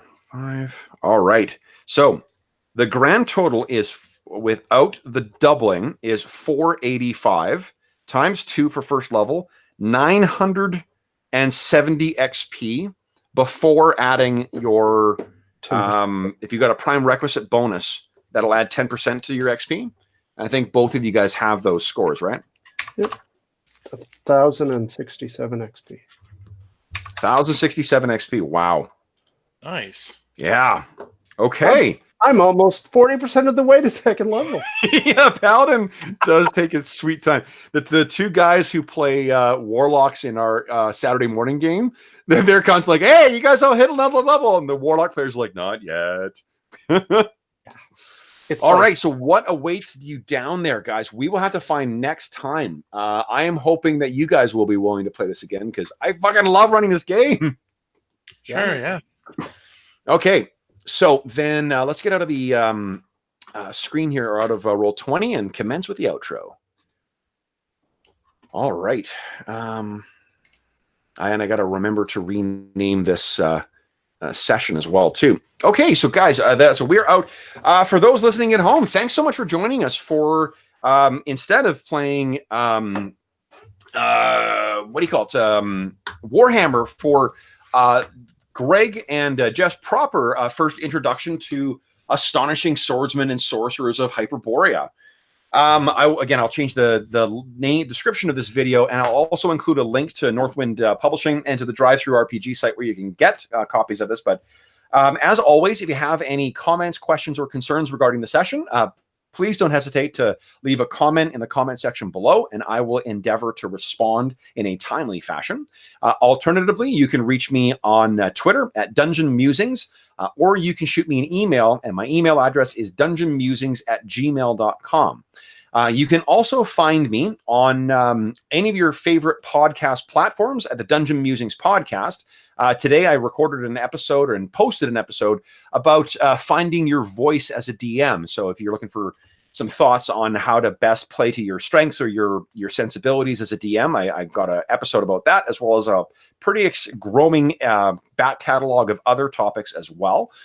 You may also notice that in the description of this video, there's a link to something called Heroes Save Villages. That is the charity fundraising initiative we run on the channel. And right now, from the time of recording up until July 1st, we are running a raffle. And the raffle includes a whole bunch of different prizes. To get entered in the raffle, you for every $25 that you donate, you get entered once. The grand prize is a deluxe Platinum Edition Dragon Heist box set produced by Beetle and Grimm. This is a $500 US product that you cannot get any longer, and it could be yours or the possibility of winning one for only $25. In addition, we've got a bunch of other prizes that have been either I have supplied, including core rulebooks for the Legend of the Five Rings role-playing game from Fantasy Flight, core rulebook for RuneQuest Glorantha, a core rulebook for both core rulebooks for the Delta Green role-playing game, bunch of other kind of assorted source books. We've also had publishers donate a bunch of stuff as well. A copy of the Warhammer Fantasy Roleplay 4th Edition has been donated by Cubicle 7, as well as some cool PDFs. Mododifius has contributed PDF libraries for both Conan 2D20 and Star Trek Adventures. The Pelgrane Publishing or Pelgrane Press, the makers of Night's Black Agents and Mutant City Blues 2nd Edition, have donated PDFs of each of those as prizes. Paizo has contributed a copy of the Starfinder starter set. So if you're interested in that, that's a pretty cool reward. And I need to get confirmation from this, but I heard from Matt Lillard this week of Beetle and Grimm, and he has offered to donate a copy of the Sinister Silver edition of the new Secrets of Saltmarsh adventure. So it's not even out yet, but when it does come out, that will be before the draw. That will be another prize that'll be available for winning. So a pretty cool Platinum Edition box set and another Beetle and Grimm product that's available as a prize. That's pretty cool. All donations go to benefit the SOS Children's Villages International charity. All donations go strictly to them. None of it's eaten up by middlemen. None of it goes to the channel. It all just helps them help out the kids who are orphaned and abandoned, who live all around the world, that their efforts benefit, or their charity benefits. You can learn more about SOS Children's Villages International by following that link, and you can learn more about the Heroes Save Villages initiative by following the link as well. So again, I don't want anybody to feel obligated to do this, but there are some pretty awesome prizes available. So if you have enjoyed the content in the channel, if you are looking to and in a position to be able to contribute financially, consider clicking through. There's some pretty awesome stuff that's available for you. Last but not least, I want to thank my players. So Greg and Jeff, thanks so much for trying out Ash tonight. I know we had something else in the agenda, and I know that this is a game that I have tried to or talked about inflicting on you guys for quite some time, but I hope you enjoyed your introduction to Astonishing Swordsmen and Sorcerers of Hyperborea. Absolutely. That was good. Yeah. Cool. All right, then. So until next time, folks, for those listening at home, thanks again for watching, and happy gaming.